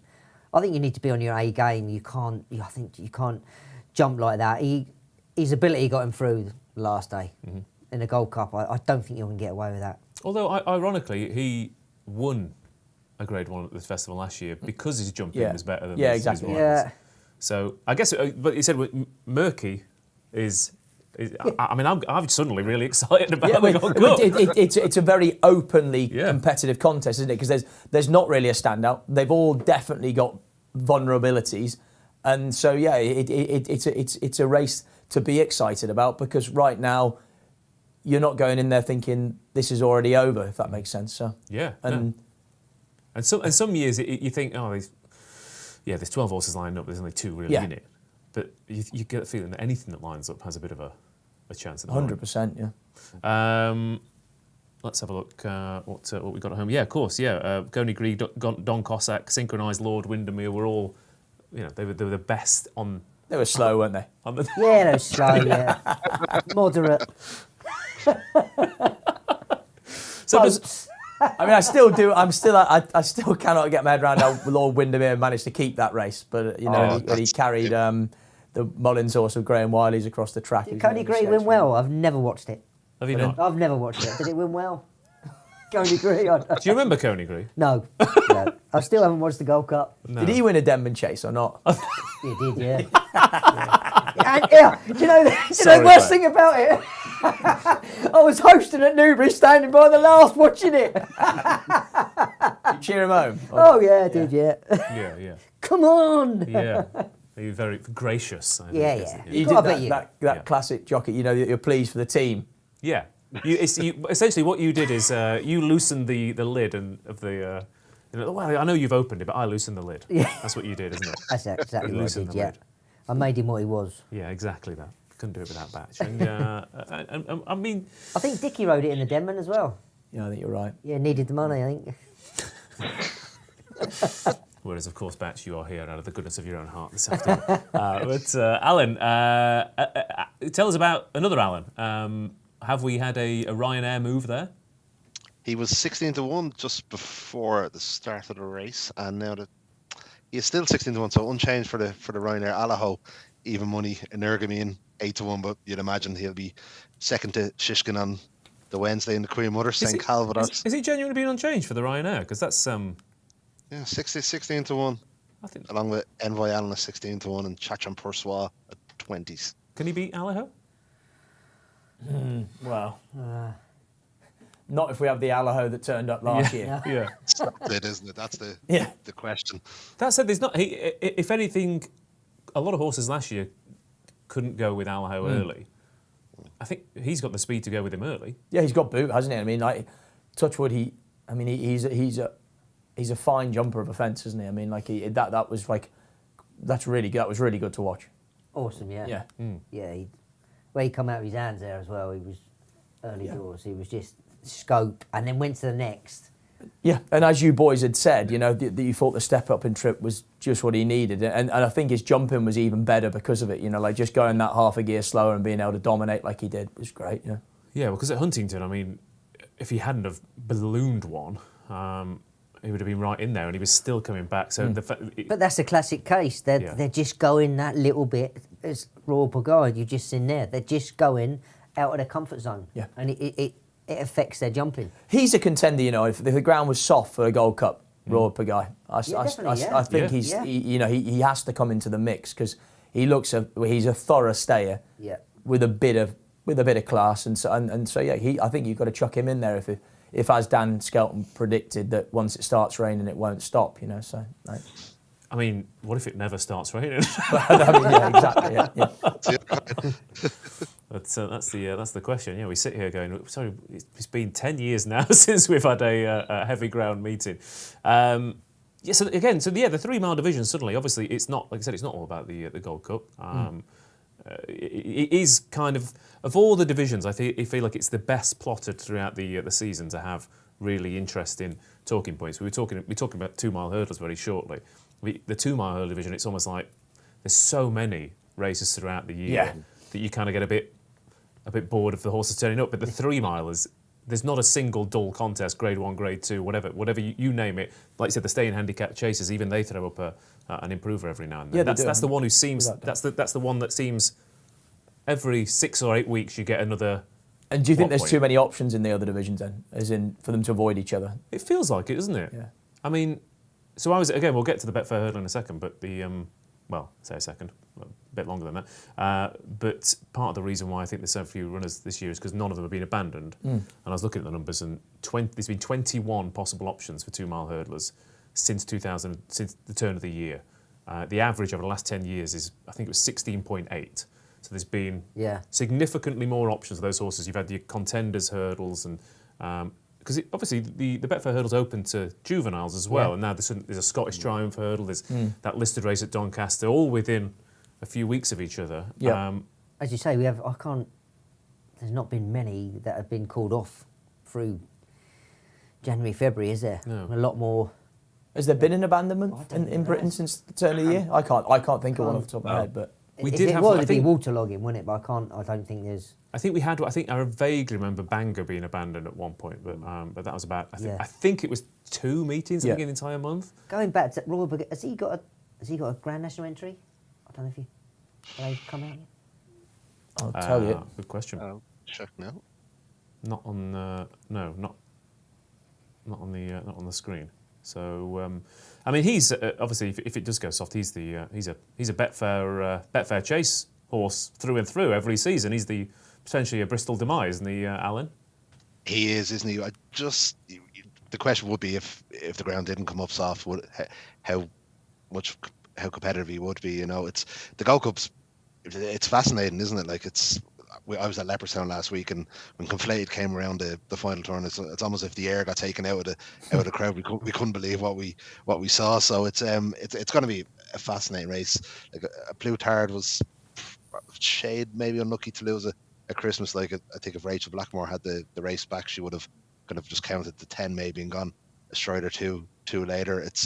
I'm not sure. Are we forgetting about Album Photo? Maybe like a dual Gold Cup winner, and he's still a relatively big price. You know, he was placed last year, and it's going to be fascinating. I'd be a little bit surprised if Galvin were quick enough maybe to win a Gold Cup. You know, he's do you have to put together quick? I mean, you're holding your place, aren't you? You know, and you're going a proper gallop all the way, and I'm not too sure. Like I wouldn't be rushing to back him. Like a Plutard, I think if he gets there, I think you could shorten up. Like Henry de Bromhead's stable form would just be a tiny bit of a concern. He hasn't exactly set the world alight this season. I know from extraordinary heights last year, but you know we're all just kind of waiting for Henry's to catch fire at the moment. So I think a Blue Tart is the worthy favourite at the moment. Yeah. I think in a Gold Cup as well, it's 3 mile 2, but yes, you don't have to be that quick. But once them big old 3 milers, once they keep going, their engines are so much bigger, and I remember when Carruthers running it, we went a good gallop, and Denman Imperial Commander come past me, and they're like, they just didn't stop. Yeah. It was like they don't stop, they just keep going, because they have got that class as well that sees them through. Yeah. And you just think, surely they're going to come back.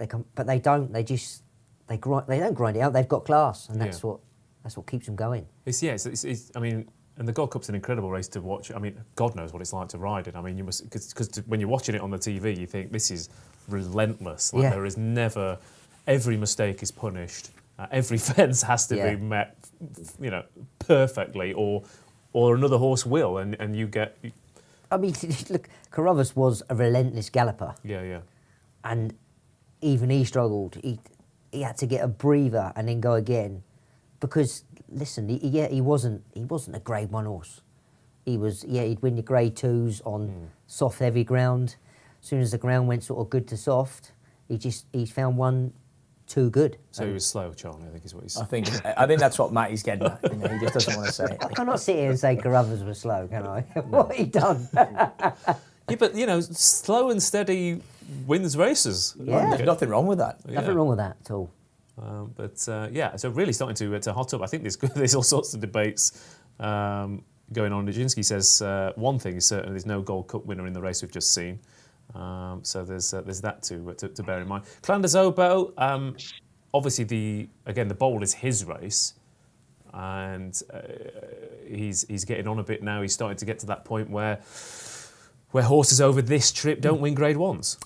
If he went for the bowl, but I think Eldorado might go for the bowl as well. So he's got to take him on again. Can he reverse the form on what we've just seen? No. So no, he's a bit old now. He's got cheek pieces on. And I just think he's. Listen, you can't take away what he's done. He's been there and done it. But there's horses coming up now of going on Eldorado Allen, and there's better horses out there now. A winner for the Tizzards then, Eldorado Allen is currently a 16-1 shot with Betfair for the Ryanair chase. You've got a without Allaho market as well, Alan. I see. We do indeed. St Calvados is your 7-2 favourite. Energamine 9-2. Fakir Rees 5 and Janadil 11-2. So a fair bit of interest without Allaho as well. You'd imagine if you were keen on Eldorado Allen, I think the time would be to back him now, because you can imagine Energamine will go for the champion chase, so he'd be out of the market, and there's kind of question marks about 1 or 2 as well within the Ryanair. It does seem to cut up a bit as connections kind of decide what race they'll aim to, but he was an impressive victor, wasn't he? And you couldn't see him being beaten too many times this season. Yeah, I mean, that's actually really interesting. Take Allaho out of it. St Calvados, Fakir Dudari, Janet Dill, potentially Mr. Fisher, Shan Blue. Like I said, Eldorado Allen is a 10-1 shot without Allaho, and there's about 9 horses ahead of him. So it's I don't. After seeing what he's done there, would you drop him back in trip at Cheltenham? I don't. You're sort of going to go back to where you are. That they're going to go a nice pace, and again, it might just make his jumping. Like his jumping was awesome there. Yeah. And I think that all come about because you've stepped him up in trip. You think he stays, you've gone out there and done that. Are you defeating the object by going back and you... I don't know. The Tizzards, listen, they train the horse, they know him better than us, but from what I've just seen there, personally, I'd be going straight to the bowl. Okay. Yeah, so fascinating stuff going on. The Tizzards, we were talking, Charlie, about their in and out form. Obviously, they had bigger fish to fry, didn't they, in terms of rather than horses running to form over the past 100%. sort of 18 months. Yeah. But you get the feeling that the team are all coming together again. And like I said, we were talking about confident jockeys. That was a confident jockey. Yeah, I mean, look, like Batch said, Brendan's always been a young rider with stacks of ability. Things hadn't always gone right through the early part of his career. I mean, obviously lost the job down with the Tizzards, and it's great to see it. Things, in racing, keep your mouth shut for better or worse, and it's amazing how it comes back round again. It's a big wheel, you know, and he's taking his chances now, and with Joe, you know, imminently going to take over from his dad. They're a young combination on the up, you know, and I mean, going back to, like you said, behind the scenes, I mean, obviously we're seeing Kim's son Freddie riding winners now as well, you know, for Colin, and he had a winner point to points in at the weekend as well. He seems a talented young man as well, you know. Yeah, so there's a fantastic team there, isn't there? Yeah, there is. Yeah, very much so. So it's a proper family affair, isn't it? You know, and then they're steeped in it, you know, and then lovely people. So you'd never, you know, there would certainly be never any begrudge in them having a big winner. I mean, we're on the odd WhatsApp group, aren't they? And everyone's always chuffed, aren't they, when Tiz has a winner? So yeah. It's called the retired WhatsApp group. I don't know why I'm still in it, to be honest. I'm surprised they didn't kick me out. Yeah. But they've, like you said, they're in good form, and like you said, it's nice to see. It's just nice to see a different trainer's name on a Grade 1 or Grade 2 trophy as well, isn't it? Because it is getting to the point. I mean, like, we live in a world now where you only go on 4 websites, and you only. I don't know about you, Batch, but hey, that's what you do in your own time, is your own business. Yeah. Don't start knocking my history. But I mean, we need to see a variety of people compete at the top table. Don't we? I mean, if there is a negative about Irish racing, I mean, they have the best horses for sure. But when you look down the list of trainers with runners in the Dublin, I mean, the stat the other day about how many races Willie Mullins has won since the inauguration of the Dublin race. It's nearly about 50% of the races or something stupid like that. Before this one, the 3/4 were by him, Elliott or de Bromhead. Yeah, which is nuts, isn't it? Like, you know, as in, like, there's, like I say, this isn't a chippy Englishman being, you know, but like having that sort of monopoly is not healthy for anyone. I wouldn't have thought, you know, as in, and like you say, maybe the one positive about British racing is it does get shared around a bit more. Yeah, and we'll go over to you, Alan, for a question. I mean, yeah, our monopoly's good from the Betfair Exchange point of view. Well, my Betfair, probably not, no, but it's just on Charlie's point. I think the thing with Willie Mullins is that it's his domination is not just because of one owner.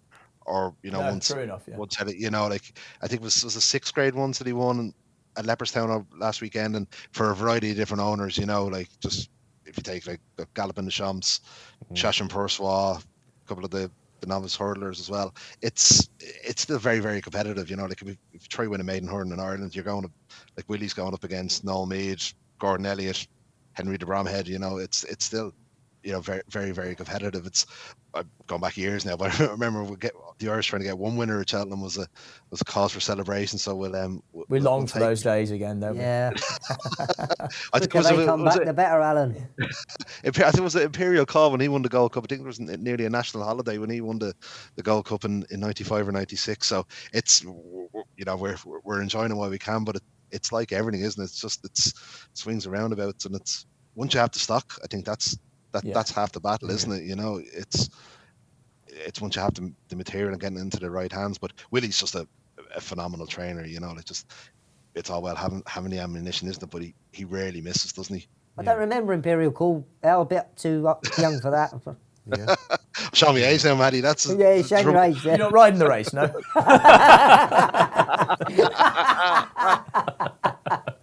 Just going on about the Chacun Poursoir thing. Who, if you're Paul Townend, you can ride a Nergamine or Chacun Poursoir on the Champion Chase? Oh no, Nergamine.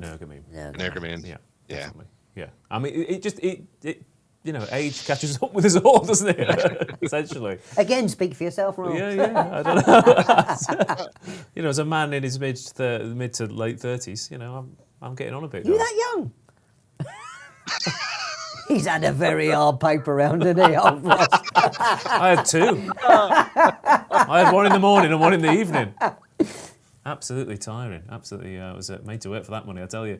But let's go back to Newbury quickly, yeah. For the Betfair Exchange Game Spirit Chase then, where Hitman, Funambule, Civiler, So Royal, and Sky Pirate all go head to head. Editor de Geet does not line up here, and again, it is a shame about the small field, but again, all 4 of them are classy horses within their right to be running in this contest, and they've all got a little bit of a fan club as well. At the outside of the lot, of course, Sky Pirate was called many names over 2.5 miles, wasn't he, Alan? And then dropped back to 2 miles and said, I've just been waiting for this all my life. So it does take you a while to find your feet sometimes in life, and Sky Pirate certainly has done that. But Hitman heads the bet in here for Paul Nicholls. We were saying earlier on it could go either way. So far, it is pretty much down the middle, isn't it?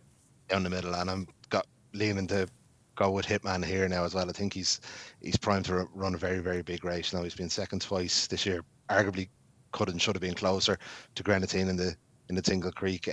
Fundamental Silva is another good horse. Sorial, another horse that I adore as well. Turned in a disappointing effort last time in the international hurdle, and a bit like myself, Sky Pirate's been called many names throughout the year. So, but he's another strong contender. It's a very tight market at the top. Hitman 2.88, Fundamental Savola 3.2, and then Sorial 3.8. And not a lot of love for Sky Pirate at the moment, but I'm going to stick with Paul. £20 win on Hitman to end the day. I think Paul will be relatively happy, would he, lads, if Hitman wins here after Brave Man's Game winning and Clandazobo disappointing the shade? Yeah, I think he will. Yeah, I think he definitely would. Yeah, I think if Hitman goes in here, I think Clandazobo ran okay, didn't he? I just think he's one of those horses now. As you said, he's 10 years old. He's definitely not improving, and he's just vulnerable. But the difference is, they will, obviously, if you ask Paul Nicholls, what would you want the horses of the future, your Hitmans and your Brave Man's Game, exactly. They're the ones you want to see step up to the plate. Could Clandazobo go and still win a bowl? I think he still could. I think he's still able of winning races like that. He just one of those. He pitches up now and again, doesn't he? That said, you could label the same thing at Hitman as you do at Clandazobo, in the sense that he turns up, he's often well backed, and he doesn't quite win as often as you think he's going to. Yeah, I mean, he definitely has a profile of a horse that's.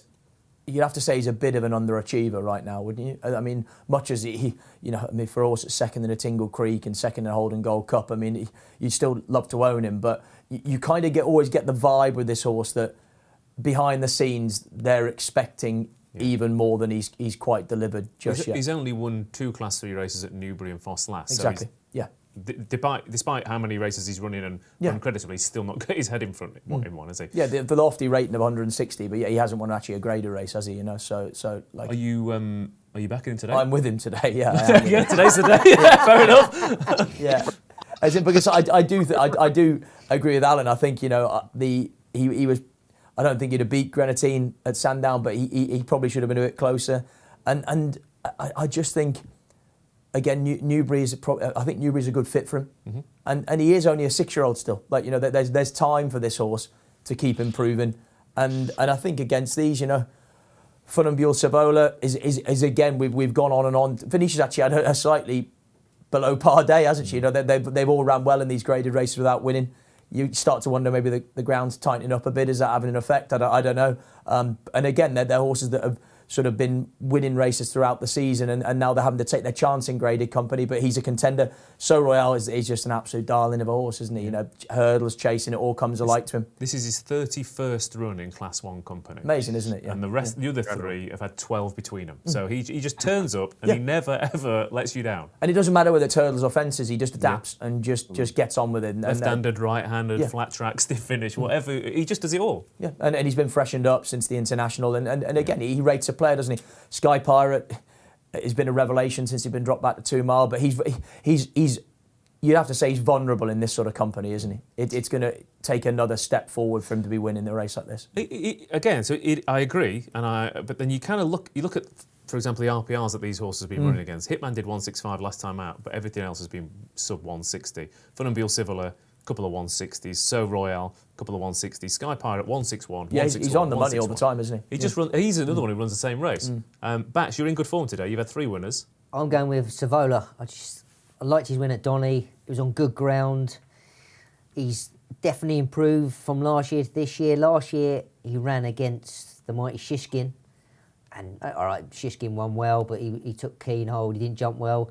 He looks a different horse this year, and he's a winner for me. That just edged it for me over Hitman, that he actually gone and put his head in front. Yeah. So for me, Savola, I think he will like the ground, and just say, I think it will turn Venetia's day round. He could also. He's possibly the only pace angle in the race as well. Yeah. Yeah, he made the run in at Donny, and so yeah, if there's, he'd probably just bounce out and send him on, Charlie. Where are you going, Ross? I've backed Fun and Buell and Sky Pirate against the other two. So I've Dutch the pair for roughly, what did I get for my money? Let's have a look. For about, we're talking what? I can't even, my brain's completely gone to pot now. Never mind what the return is. I probably cannot work that out. But either way, I backed those two against the field. I thought Fun and Buell, mainly because he's going to be the pace angle. Yeah. And I do think Sky Pirate has just been a bit underrated by the market because he does run the same race over and over again. Yeah, and he's not got much to find, has he? No, and if So Royal finds it, if he's gone over the hill a little bit, Hitman makes a mistake, and Fun and Buell doesn't settle out in front, then suddenly he's up there. In fact, He's popped out. Yeah. he's popped out. Yeah. He's going on to challenge Fun and Buell. So Fun and Buell, Savola, Sky Pirate, Hitman, and So Royal. In fact, it is pretty much, does anyone want to lead here? And so far, it doesn't look like. Or does everyone want to? Does everyone want to lead? Fun and Buell, Sevilla, Sky Pirate, Hitman, and So Royal. Then, yeah, and it is going to be a fun little contest here because, of course, Editor de Geek would have been the clear pace angle. Yeah, and you would have definitely. had that Yeah, he race does up go a with lick. Yeah, they'd have been going even quicker than probably the 30-mile-an-hour. Yeah, he's not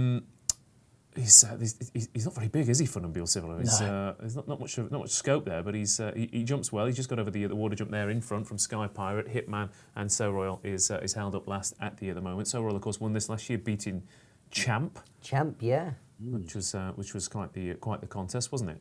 But then Champ was, he's beat a horse that's once further, so he's just. It was just one of the most. Do you know that over fascinating- fences, I thought it was the best I've seen Champ jump, doing an aggressive ride over 2 mile. Yeah. But I mean, staying hurdling is all for him now. So. Well, unless stick him in the Ryanair. Why not? Let's mix it up a little bit. Fun and Buell Savola out in front here. Tell us how the market's reacted. And Hitman seems to be the weakest on the exchanges, Alan. He was. In fact, he drifted markedly before the off. He was BSP at 3.30, having been as low as 2.7. Fundabola Savola was 3.26 BSP, and he's currently trading at 3.35. Sorreal is just favourite at 2.8, and Hitman, as you said, just at 3 at the moment. So lots to play for. Occasionally, Alan, I like to put a blanket odds-on lay in a race like this because you get the feeling it's not entirely out the reckoning that every single one of these horses at one point goes, oh, they're going best, and then they make a mistake, or oh, here we go, and then they come off the bridle, and you can almost get 2 or 3 matched in the field with only 4 runners. And that's it, isn't it? It's just it's kind of just back in your own judgment, isn't it? And we've been done many a time, both on the good and the bad side of it as well. Archibald's probably the best example, isn't it? That he was. We've had some. Favourite horses down the years who certainly like to spend their life on the bridle. Fun and Buell Savola then out in front. Batch, you were with him before. Happy enough? Yeah, happy enough. But listen, all 4 are going well, so it's looks very open at this stage. It's been interesting tactically because Nick Schofield made a very deliberate move to switch out from the inside to get a bit of space on Sky Pirate and looked like he was almost going to look to go on, and then he slotted back in again. So Royale actually has just been a tiny bit sloppy with his jumping through the small mistakes, but noticeable. Is he in opposite to the big breakaway? He's switched from hurdles back to fences. Is he just thinking, I haven't done Possibly, this for a while? but he normally does it quite seamlessly. But I just think for him, he's not jumped as clean and accurately. First time James Bowen's ridden him. Whether that's having an effect, I don't know. So they're all with the squeak then. Fun and Buell Savola, Hitman just got into that one as well. Sky Pirate coming there with a chance. Like I said, they could all be in here, but Fun and Buell Savola and Sky Pirate. So Royal being asked the question. Hitman is in there, but potentially flattering to deceive a little bit. He has to go through with it, but Fun and Buell Savola is out in front, and he's coasting here, Batch. Yes, be quiet, Ross. I'm conscious. Fair enough. Fun and Buell Savola, just takes a little bit with him, but So Royal has got a little bit of a chance. Hitman is going up and down on one spot. Sky Pirate is still in 4th, but Fun and Buell Savola surely has this second to Shishkin last year. Of course, everything has gone to plan so far, but so far it's been hard to make up too much ground. Fun and Buell Savola, So Royal, Hitman, Sky Pirate. Go on, so Deutsche! far it is Venetia Williams. She's had a Get third. on me out, Deutsche! She's had a second. Is she going to go and have a winner? I think she's had a winner. Man's on fire today! Going through the roof. Fun and Buell Savola. Someone call the fire brigade. Makes all the running. Batch is lighting up the place, and that chair is going to be through the ceiling by the time of the Betfair hurdle. But Fun and Buell Savola again. pace angle, a winner last time out, and like with Conflated last week, sometimes the horse who comes into it in winning form continues in winning form. Yes, he's gone out in front. Charlie's dictated the pace. Probably a little bit disappointed with Hitman, I think. He just, So Royal's gone past him quite easy there. But as you say, it's his brave man's game, just that much better. His ability's got him through, and because, again, he's come there, Hitman, but as like they've all done before, they're just not seeing it out, Charlie. No, they're not, mate. But he's very much starting to get the profile of, like I say, a bit of a horse that he don't win very often. Yeah. And, you know, I mean, Paul's mentioned before about that maybe he wants to go up in trip, but I mean, you wouldn't be fancying him for the Champion Chase or the Ryanair, I know that. It was in, and he almost looks a little bit tripless, Batchy, if you know, as in he kind of flatters to deceive on the bridle and then doesn't seem to do a lot when he comes off it, you know. Yeah, he's just could be one of those frustrating types. Yeah. He just and he also just throws in one error. Sloppy, exactly. Yeah.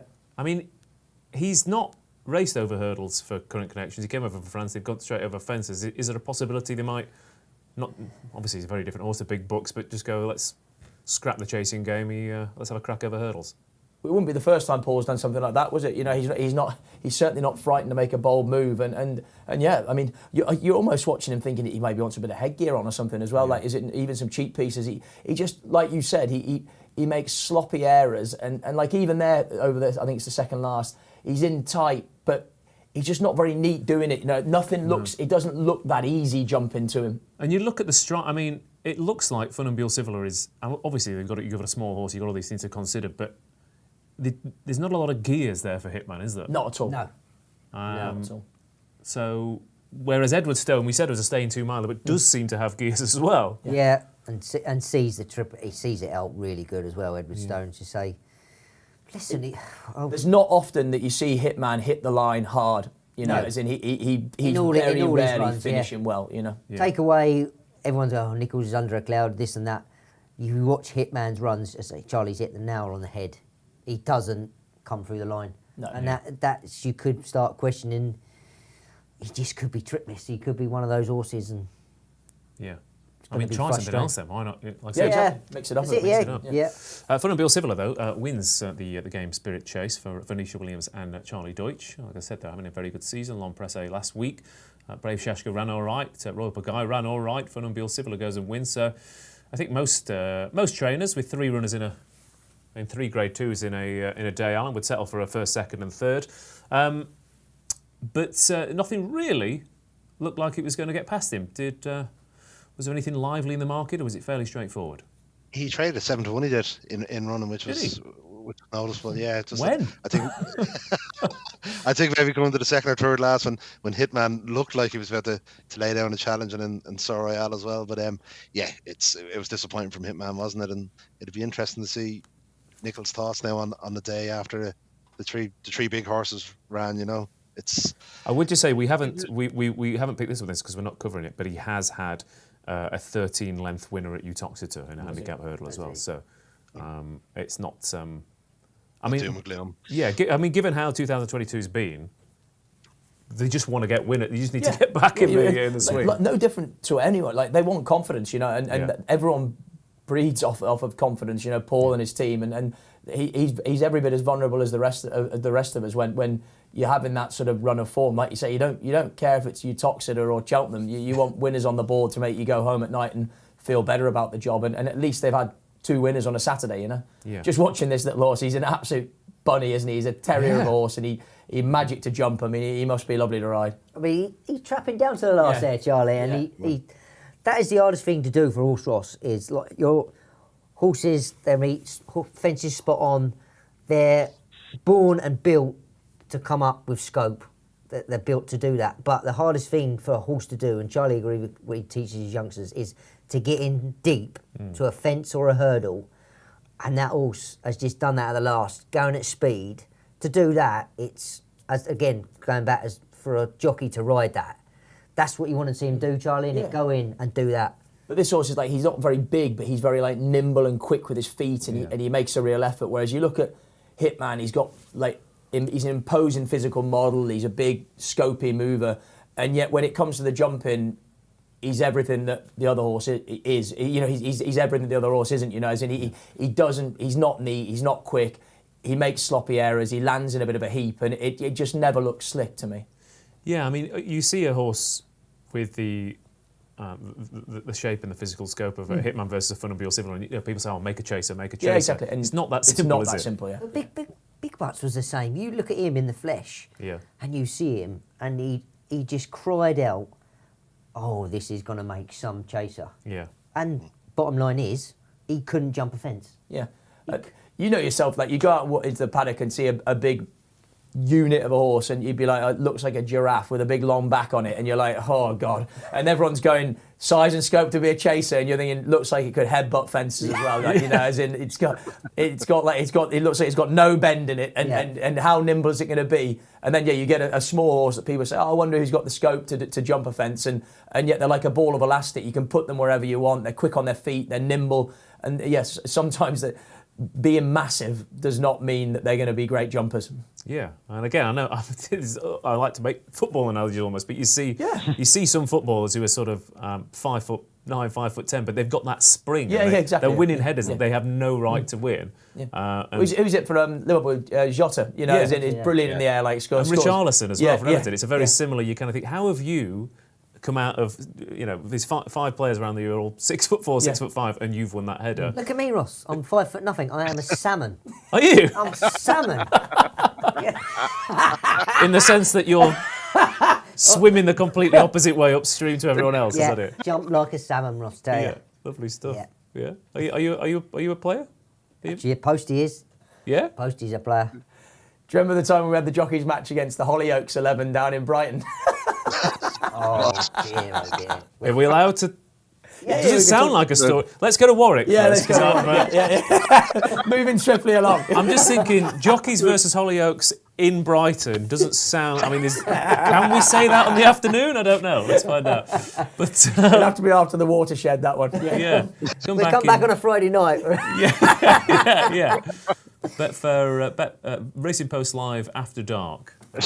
With Bash and Charlie. I'll be at home. You two can crack on. But we're going to Warwick for the 3:15 here. A handicap chase over 2.5 miles with almost as many runners as the Betfair Hurdle here. Célèbre d'Haleine is the market leader, though. There's been continued support for Philip Hobbs's charge throughout the morning, and this 10-year-old going over fences.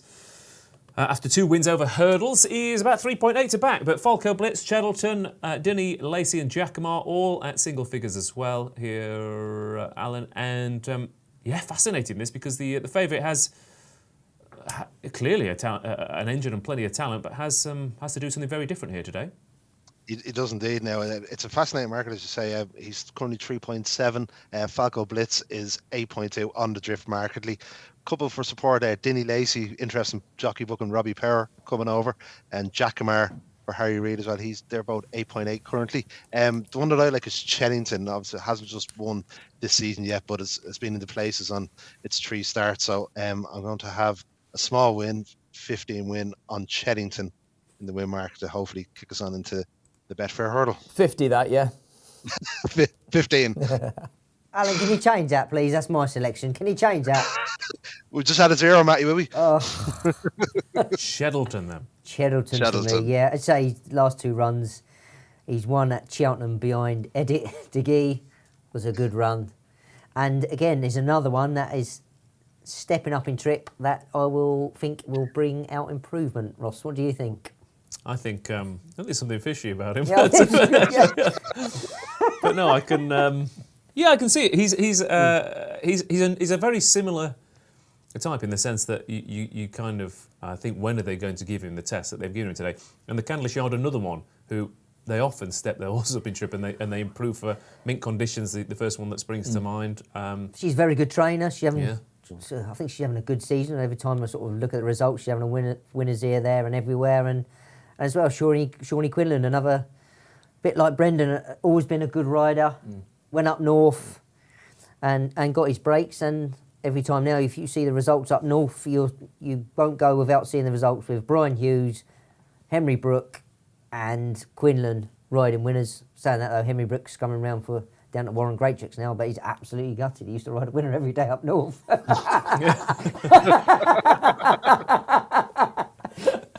But that's how it goes, isn't it? That's how it goes. So Cheddleton then, who's been quite well backed, and to be fair, I mean he's running to Editor Geek, he's running to Warlord, he's running to All Mankind over 2 miles. And the Skelton horse, Denay, was it? That's not too bad, is it? A Claire Denay. Claire Denay, Yeah. So there's this is an easier contest for sure. On paper, it looks an easier contest, yeah. Charlie, what do you like in this? Jackamar. Okay. I think flat track suit him ideally. You know, he was a good win around Kempton on Boxing Day. He's only £2 above that mark, and he actually, I thought he ran well at Cheltenham, considering he took a few fences with him. You know, as in it was Milton Harris is having a fantastic year. Horse is still running great, and yeah, he's like I say, only £2 above that Kempton mark, and like I say, I think flat tracks are what he wants. You know. Yeah, he's going to need that pace, though, isn't he? I mean, they went a mad gallop at Kempton. I mean, like with Wishing and Hoping and horses like that in here, Riders on the Storm. I don't think they're going to lack for speed here. Lieutenant Rocco's probably going to be up there as well. Yeah, Lieutenant Rocco, Lieutenant Rocco. As that Milton Harris, he's having a great set. I'd love to see his horse run well in the Triumph Night Salute. Yeah, because it's done nothing wrong, and we was talking about it last week. I think if it was trained by anyone else, big names, it'd be a lot shorter in the betting. Yeah, and of course, I mean, I didn't know that much about him, but that, like I said, that 2-page spread in the Racing Post, I was like, why is this not the whole paper? There was so much. I mean, bearing in mind, I used to work for him, and he couldn't kill a two. mouse, and then he's saying that he spent 6 months in the Bahamas spearfishing to feed himself. Are you suggesting it might? Well, it made him sound like Tom Hanks in Castaway. Yeah, exactly. It was like Gulliver's Travels, wasn't it? I was all over it. It sounded absolutely fascinating. It made me like him a hell of a lot more. But he's a character. He's a right character. He's a new Bear Grylls, isn't he? Yeah, exactly. Right, they're off and racing at Warwick. I forgot one. I've backed Falco Blitz. That's what I've backed for Nicky Henderson and Aidan Coleman. But who cares about that, quite frankly? They jump off over at Warwick. I've had my winner for the day, and we'll settle for it. But they're off and racing for this 2.5 mile. And Cheddleton just racing a little bit fresh up in trip. King of May is out the back with the favourite Celeb Delaine and Jackamar, but it is Wishing and Hoping at Lieutenant Rocco and Cheddleton. So they are going the magic number of 27 miles per hour. But again, given the way this track rides, Jackamar's got plenty to do from there, Charlie, but we've had a couple of races so far today where they've gone off a steady enough gallop and then gone through the gears pretty sharpish. Yeah, exactly. I mean, look, as we discussed with Aidan Coleman when he won earlier on, you know, you got to ride the horse how it suits to be, you know, optimally ridden, and Jackamar is one of these. But I think they're going a reasonable gallop, irrespective of the fact that the TV is telling us it's 27 miles per hour, surprisingly, and you know, I'm not concerned at the moment. Okay, Cheddleton. Up in trip, and he's just having to. He'll be used to a much stronger pace than this. Yeah, he would be. He's taking a little hole, but again, Quinlan's got his hand on his withers. He's not sort of thinking he's going too quick. He's not trying to take him back. He's just sort of trying to get him relaxed. And yeah, you expect him. He's been running over shorter trips, so he's going to sort of run a bit like he is. Okay, Wishing and Hoping then is out in front, Lieutenant Rocco at Cheddleton. We've also got Dinny Lacey in there as well, in those Rob Core Silks who've had quite a few seasons, quite a good couple of seasons. They buy some nice horses. Journey with Me was a winner earlier on. Ooh. Made slightly heavy weather of it, but still, it's all about winning, isn't it? Wishing and Hoping then out in front here for Mel Rowley and Alex Edwards with Lieutenant Rocco. I vaguely remember, I think was entered for a Cheltenham handicap last season, didn't end up winning. He was quite fancy for the Ultimate, wasn't he, or something like that? And he could be, I mean, if he wins this, he could well be quietly fancy for it again. Yeah, for sure. I mean, obviously his first run back from a long time off at Lingfield, wasn't it? He got tired. You know, no doubt if he comes forward from there, he's definitely got the class to be a player in a race like this. He'd forgive any run round Lingfield as well on the soft ground, wouldn't you? Yeah, it looks, again, I'm not ridden in it. Still won't get the call for anyone, unfortunately, but it does look brutal when watching it. Falco. Welcome to my world, Ross. Yes. I'll tell you what, I'll buy a few and I'll book you. How's that? Ross, all I want you to do is buy a national horse. That's all I want to go round. That's it. Which national? The Grand National, that's it. Come on. Okay. I've won every other national. Sussex National, maybe. I don't know. Swedish, the important ones. Swedish. Yeah. Celebra Dalan seems to have switched back to the chasing quite well. He jumped well early on, quite keen down the inside under Tom O'Brien. Yeah, Giacomo and King of May and Celebra Dalan on the back three. We've got a Moolah Gold who's racing wide. Chettleton's in a nice sit in third. Like I said, Falco Blitz, who was back to form last time out. He's another one. He loves a flat track, and he's been a bit in and out over the past few seasons. But again, he did seem to be back to his best last time out. Admittedly, given a very good ride under the circumstances. But it's wishing and hoping out in front. Talk us through the market here, Alan. Unsurprising, the front runners shortened up a little bit, but a couple of them have been written off by the in-running punters.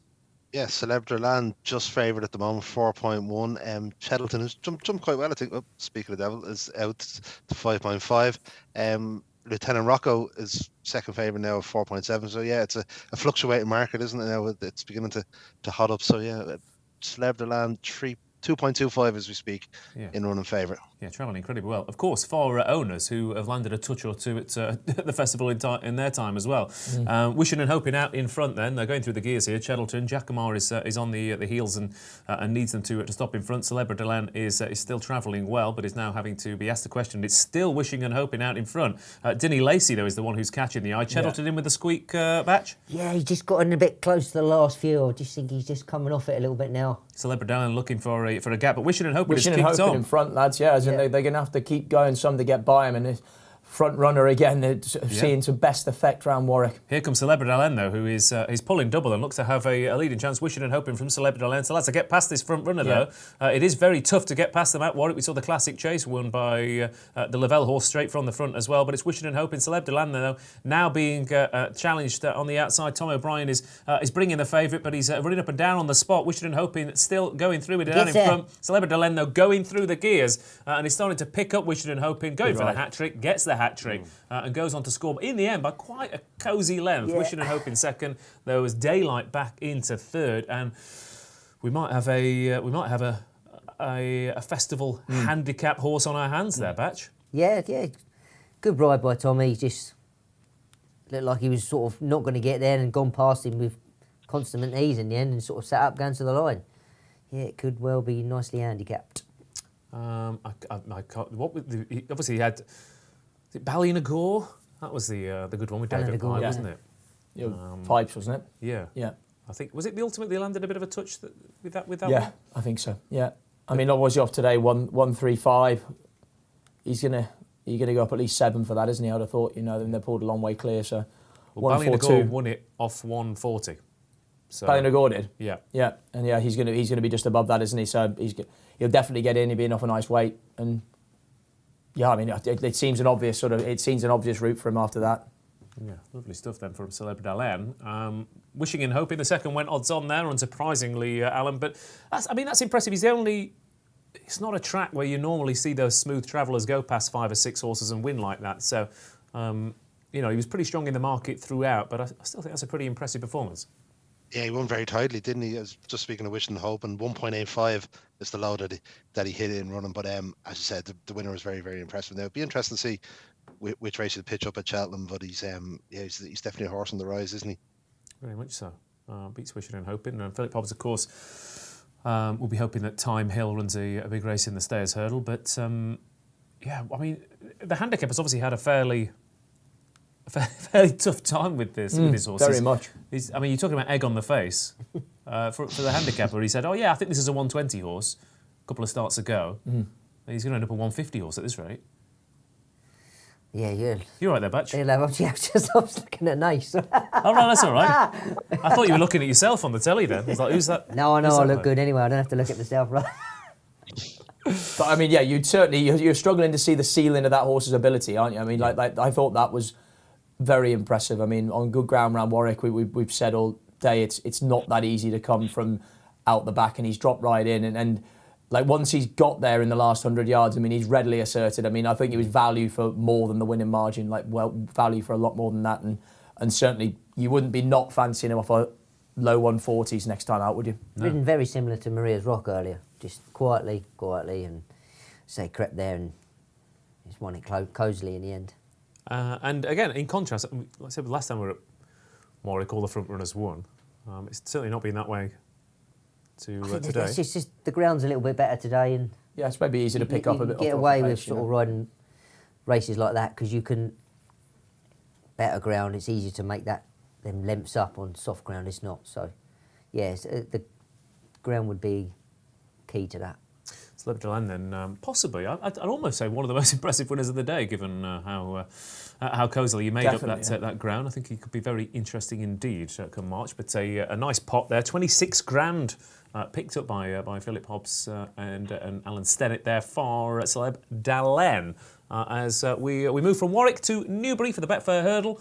The final race we're going to cover is the big betting race of the day, where Broomfield Berg for Nicky Henderson and JP McManus is heading the betting at around the 7-2 mark. JPR1, Soaring Glory, Boot Hill, Nappers Hill, Jetwal and First Street are his main rivals in the betting here. But pretty much since the entries came out, Alan, Broomfield Berg has been the one they want to be with. I was talking to Tom Siegel last night, and fairly different opinions of this horse. There's a potential that he's a bit of a bridle merchant who's a bit soft in a finish, or was he just asked a big task behind Lively Citizen, having to give lumps of weight away to a well-handicapped rival?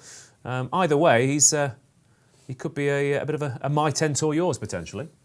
He could be, and I think the punters are beginning to think that he's a strong favourite now, 4.4 on the Betfair Exchange with JPR1, 9.4. He's drifted slightly, and Soaring Glory, last year's winner, 11, along with Boot Hill and Jetwal. But it's a cracking race, isn't it? It's showing us some very, very good horses, and Broomfield Berg, he could be amongst them again, couldn't he? He was impressive, I think, at Kempton.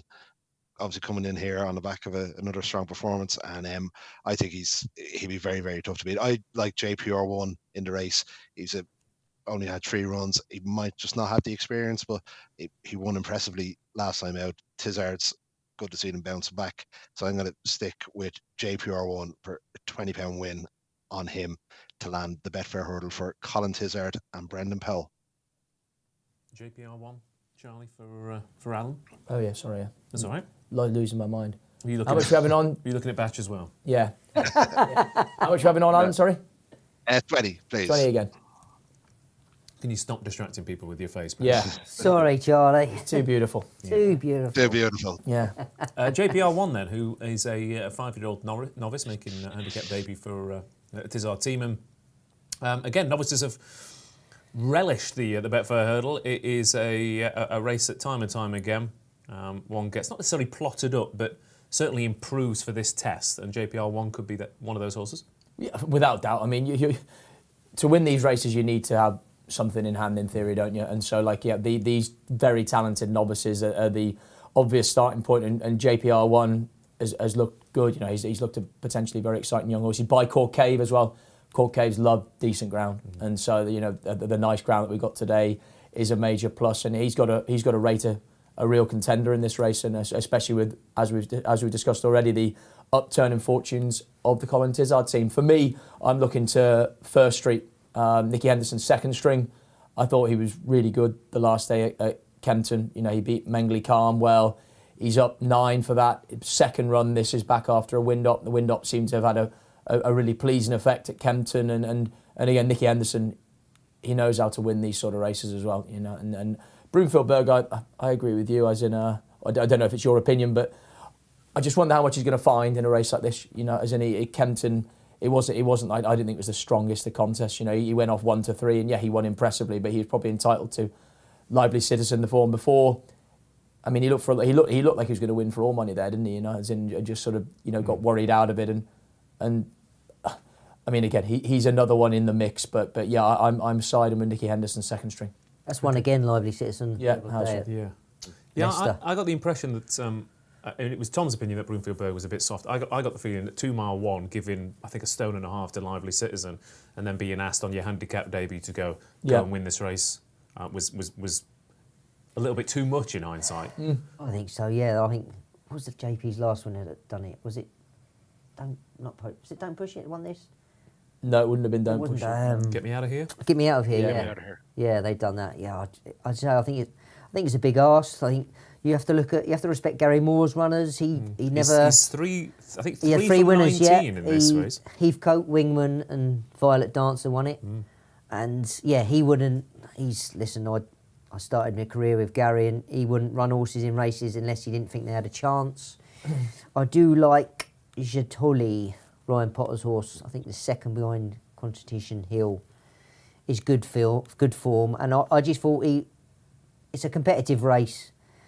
Soaring Glory last year's winner. I just thought each way price for me, I think he'd run into a place. So I've gone each way from a last selection because it's very competitive. And Tritonic, you could sort of go through the whole lot. Booth Hill, there's plenty in there with chances, Ross. I mean, to be fair, we kind of do have time to go through the whole lot. Will he be quite quick enough, Chatoy? That's the only thing that worries me. You look at his form; it is on soft and heavy ground. And up in trip as Over well. 200, yeah. over 30, I mean, the two obviously dropped back to 2 mile at Sandown, but I mean, that was like the Battle of the Somme, wasn't it? You know, as in he was properly testing that day. It's very good form. It's excellent Yeah, form. it's good I mean, form, there's no doubt on form lines. You can see the argument for him 100%.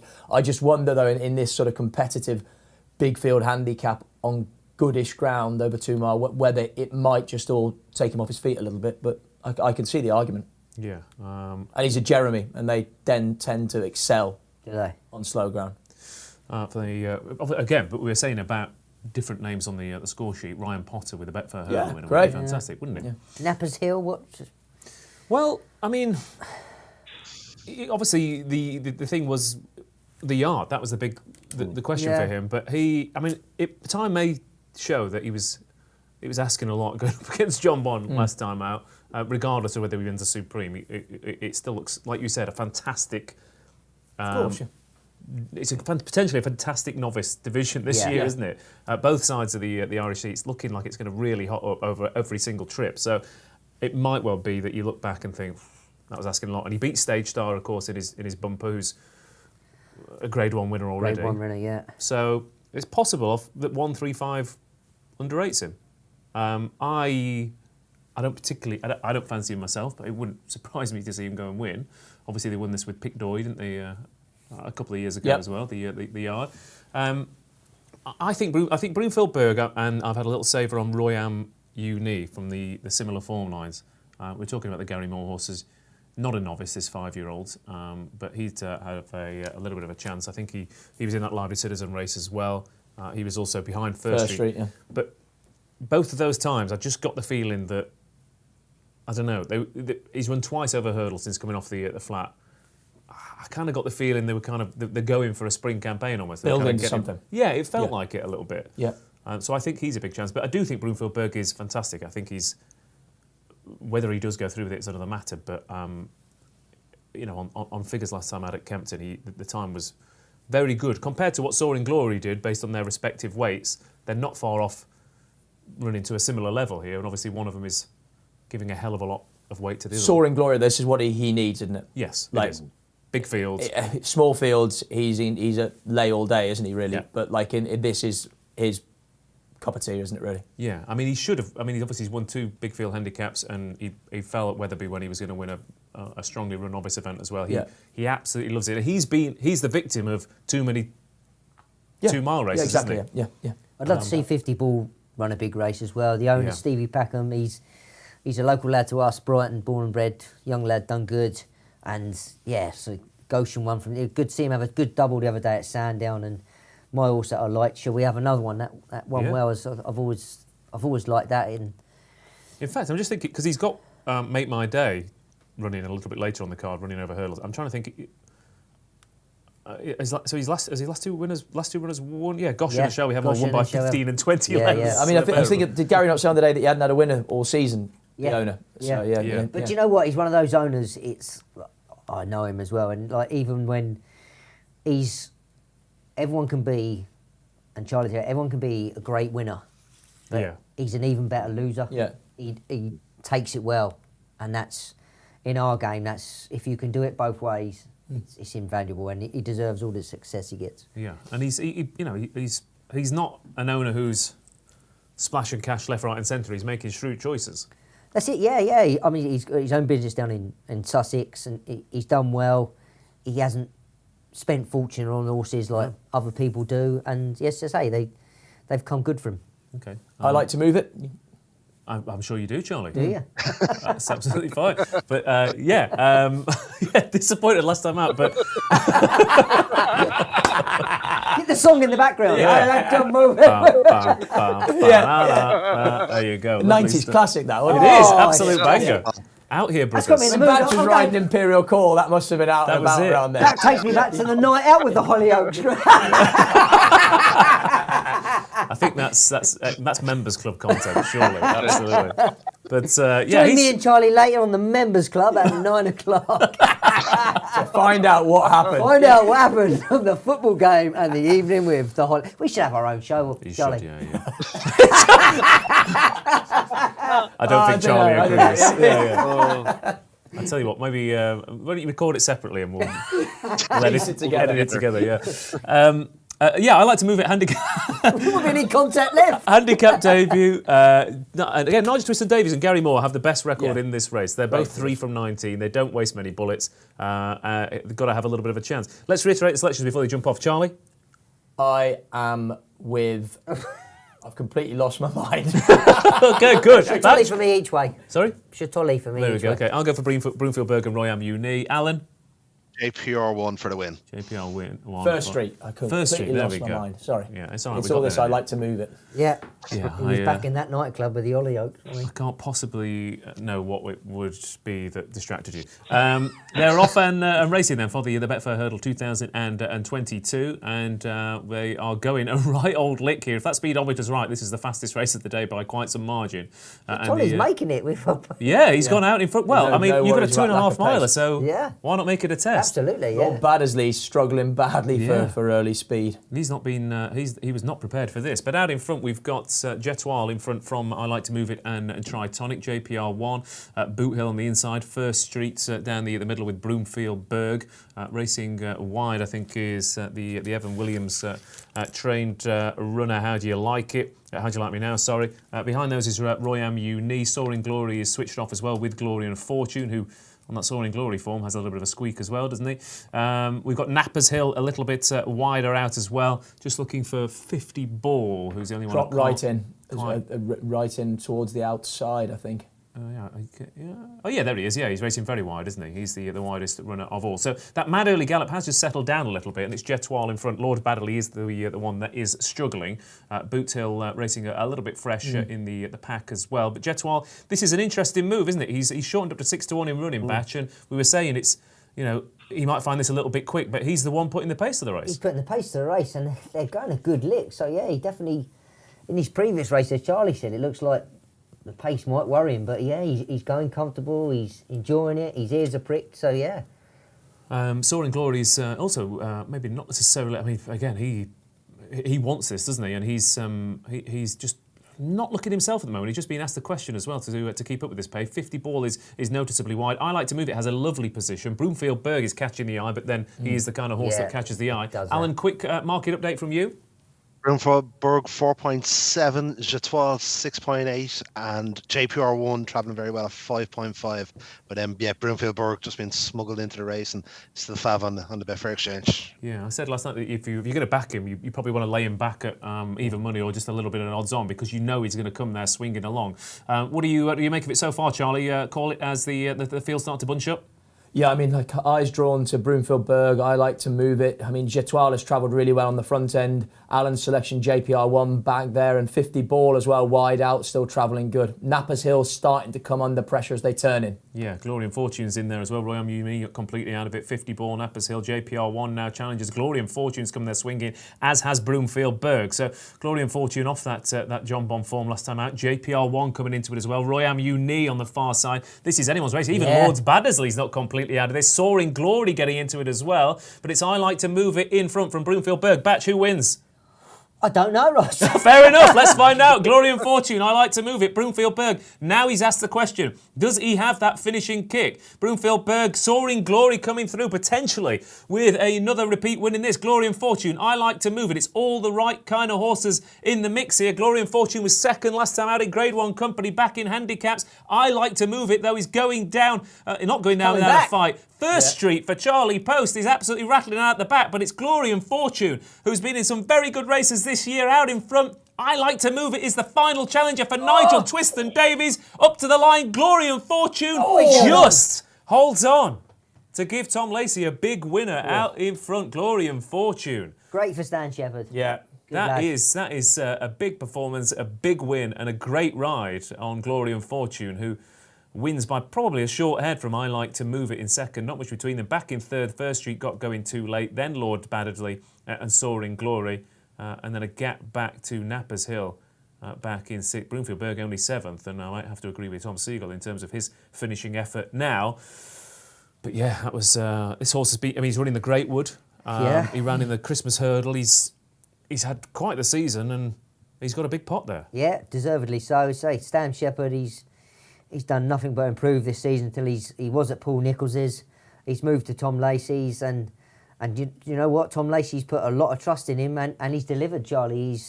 He's gone from strength to strength. He rode a nice winner for his dad round Newbury a month ago or so. So yeah, he's going in the right direction. And he was kicked on quite a way out there, Charlie. Yeah, I mean, I thought the horse might fold up under pressure. Fame and Glory, wouldn't be wild about them. And when he sort of landed back legs first over the last, I thought we might have a closer come and do him. And then, you know, I Like to Move It seemed to be coming with a rattle. All Sammy Twiston-Davies, all action, and the line has just come in time, hasn't it? You know, but like delighted for Stan Shepherd, really good rider, has built up a good relationship with Tom Lacey, and they seem to get on well together, and that takes a bit of doing. So yeah, fair play to him. Yeah. Fair enough. Glory and Fortune then wins from I Like to Move It. Back in second place. And, I mean, given where the first 3 or 4 have come from, I mean, anything near the speed there, I mean, Glory and Fortune was in, 7th or 8th turn into the home straight. Lord Baddesley, obviously, was practically outpaced. I Like to Move It's probably the closest one. He just got tapped for toe at a crucial point, didn't he? And Broomfield Berg didn't find much. As you say, he's one of those horses. He travels and he looks like he's going to promise a lot more than he does and doesn't deliver. And yeah, they went a good lick and they've come from behind. Perhaps, I don't know, perhaps they've gone a bit too... Well, my choice, he made the run in and he's gone out the back of the TV screen, you know. They've probably gone a real good pace. Broomfield Berg, though, Sageberg, they are classic for that promising loads on the bridle. And disappointing. They seem to be ideally suited by French racing, where there's often steady tempo and a sprint finish. Like, you know, they're quickening through the final quarter. So he could actually be one of the few 2-milers who thinks, please give me more small field events. Actually. Yeah, exactly. Yeah. But Glory and Fortune, I Like to Move It. First Street, I thought for a second I know he was going to come through with a... I mean, he got battered by the handicapper last time out, didn't he? He so did, it's another big run. And got outpaced at an early stage up the straight here. And then, like you say, there was a moment sort of 3/4 of a furlong out. I thought he might come and pick the 2 up, but again, he'd been under pressure for too long. I'm not sure you tend to win these races if you're off the bridle, sort of jumping the third last at a track like Newbury. But he's ran a really nice race. Again, like sort of stuttered into the last and lost a bit of momentum there, but a solid run by him. Well, I mean, put it this way, he beat the Brimming Water over 2 mile 5 in his novice. I mean, and given connections, surely he's a Coral Cup horse after that. Yeah, without doubt. I mean, that's the obvious way for him to go, isn't it? Because if you're looking about how is this horse going to find the necessary improvement to win a big pot, you're surely thinking it's got to be up in trip a bit, haven't you? Yeah. Alan, talk us through the market moves there, because you know, a couple of hurdles from home, it looked between 5 or 6 of them. Glory and Fortune's actually kicked on a long way, but I Like to Move It must have gone fairly short. Even money in the run for punters who got their fingers burnt. Broomfield Berg, interestingly, hit a low of 2-1 in the run again, just flattered to deceive, didn't he? The winner traded at a high of 38, which was fairly big considering race. But yeah, another brilliant race, wasn't it? And I think Broomfield Berg now, there's the bubbles, if not burst, well and truly pierced, isn't it? I Like to Move It. Lord Baddesley ran a mighty race, didn't he? I mean, like, he was literally 10 lengths off the back of them after jumping a hurdle, like completely flat out. Has kept at it well. Chris Gordon, very good form at the moment. They landed a bit of a touch yesterday, yeah. didn't they, in a bumper? And they could have Orkin Risk, I think, could also be a potential Imperial Cup also at Cheltenham Horse as well. But yeah, big pot there for the Tom Lacey team. Then Stan Shepherd with a confident ride on Glory and Fortune. Didn't get home over 2.5 miles earlier on in the season in a decent handicap hurdle. But that stamina has come into play, dropped back in trip and wins a big pot. And again, small fields in theory, but we've had some cracking races today. Yeah, great races, yeah. As you say, the quality's really shone through, Ross, and you said that earlier, and yeah, great racing. Yeah, and I mean, was it four winners, Batch? I think 4 winners, yeah, and maybe 1 out of the frame, that's it, yeah. Yeah. Don't worry, people, I was here the last 3 weeks, you won't be seeing me for a while now, probably had enough of me. I think you keep on knocking in winners then, and keep going back every week. That's just about it. Highlight of the day, Charlie? I really enjoyed that, if I'm being completely honest with you. Stan Shepherd, like I say, is a young man that sort of was, looked like he was going to be a shooting star at Paul Nicholls' and plateaued. And with Tom Lacey, he's really sort of found his niche and he's going from strength to strength and rode a lot of winners for his dad. And yeah, unfortunately, he was a small kid when I was sort of there riding for him. It's amazing how the world keeps on turning, doesn't it? So it's great to see him. Delighted for Stan. What about you, Batch?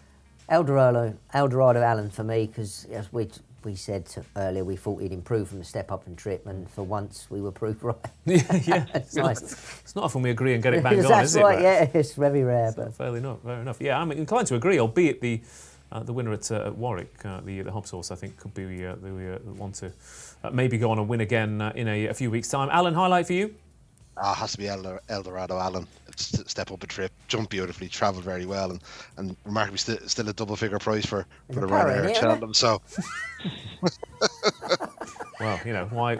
If you can't beat them, join them, Batch, I guess. But right, that's it. That's it from Racing Post Live, brought to you by the Betfair Exchange. Thank you, Alan. I hope you enjoyed your day. Cheers, Alan. Yeah, it was good. Yeah, have a enjoyed the day, lads. And thank you to Mattie Batch and Charlie Poste, who will be back with their new podcast. I don't know Post on the Batch, tune in. There you go.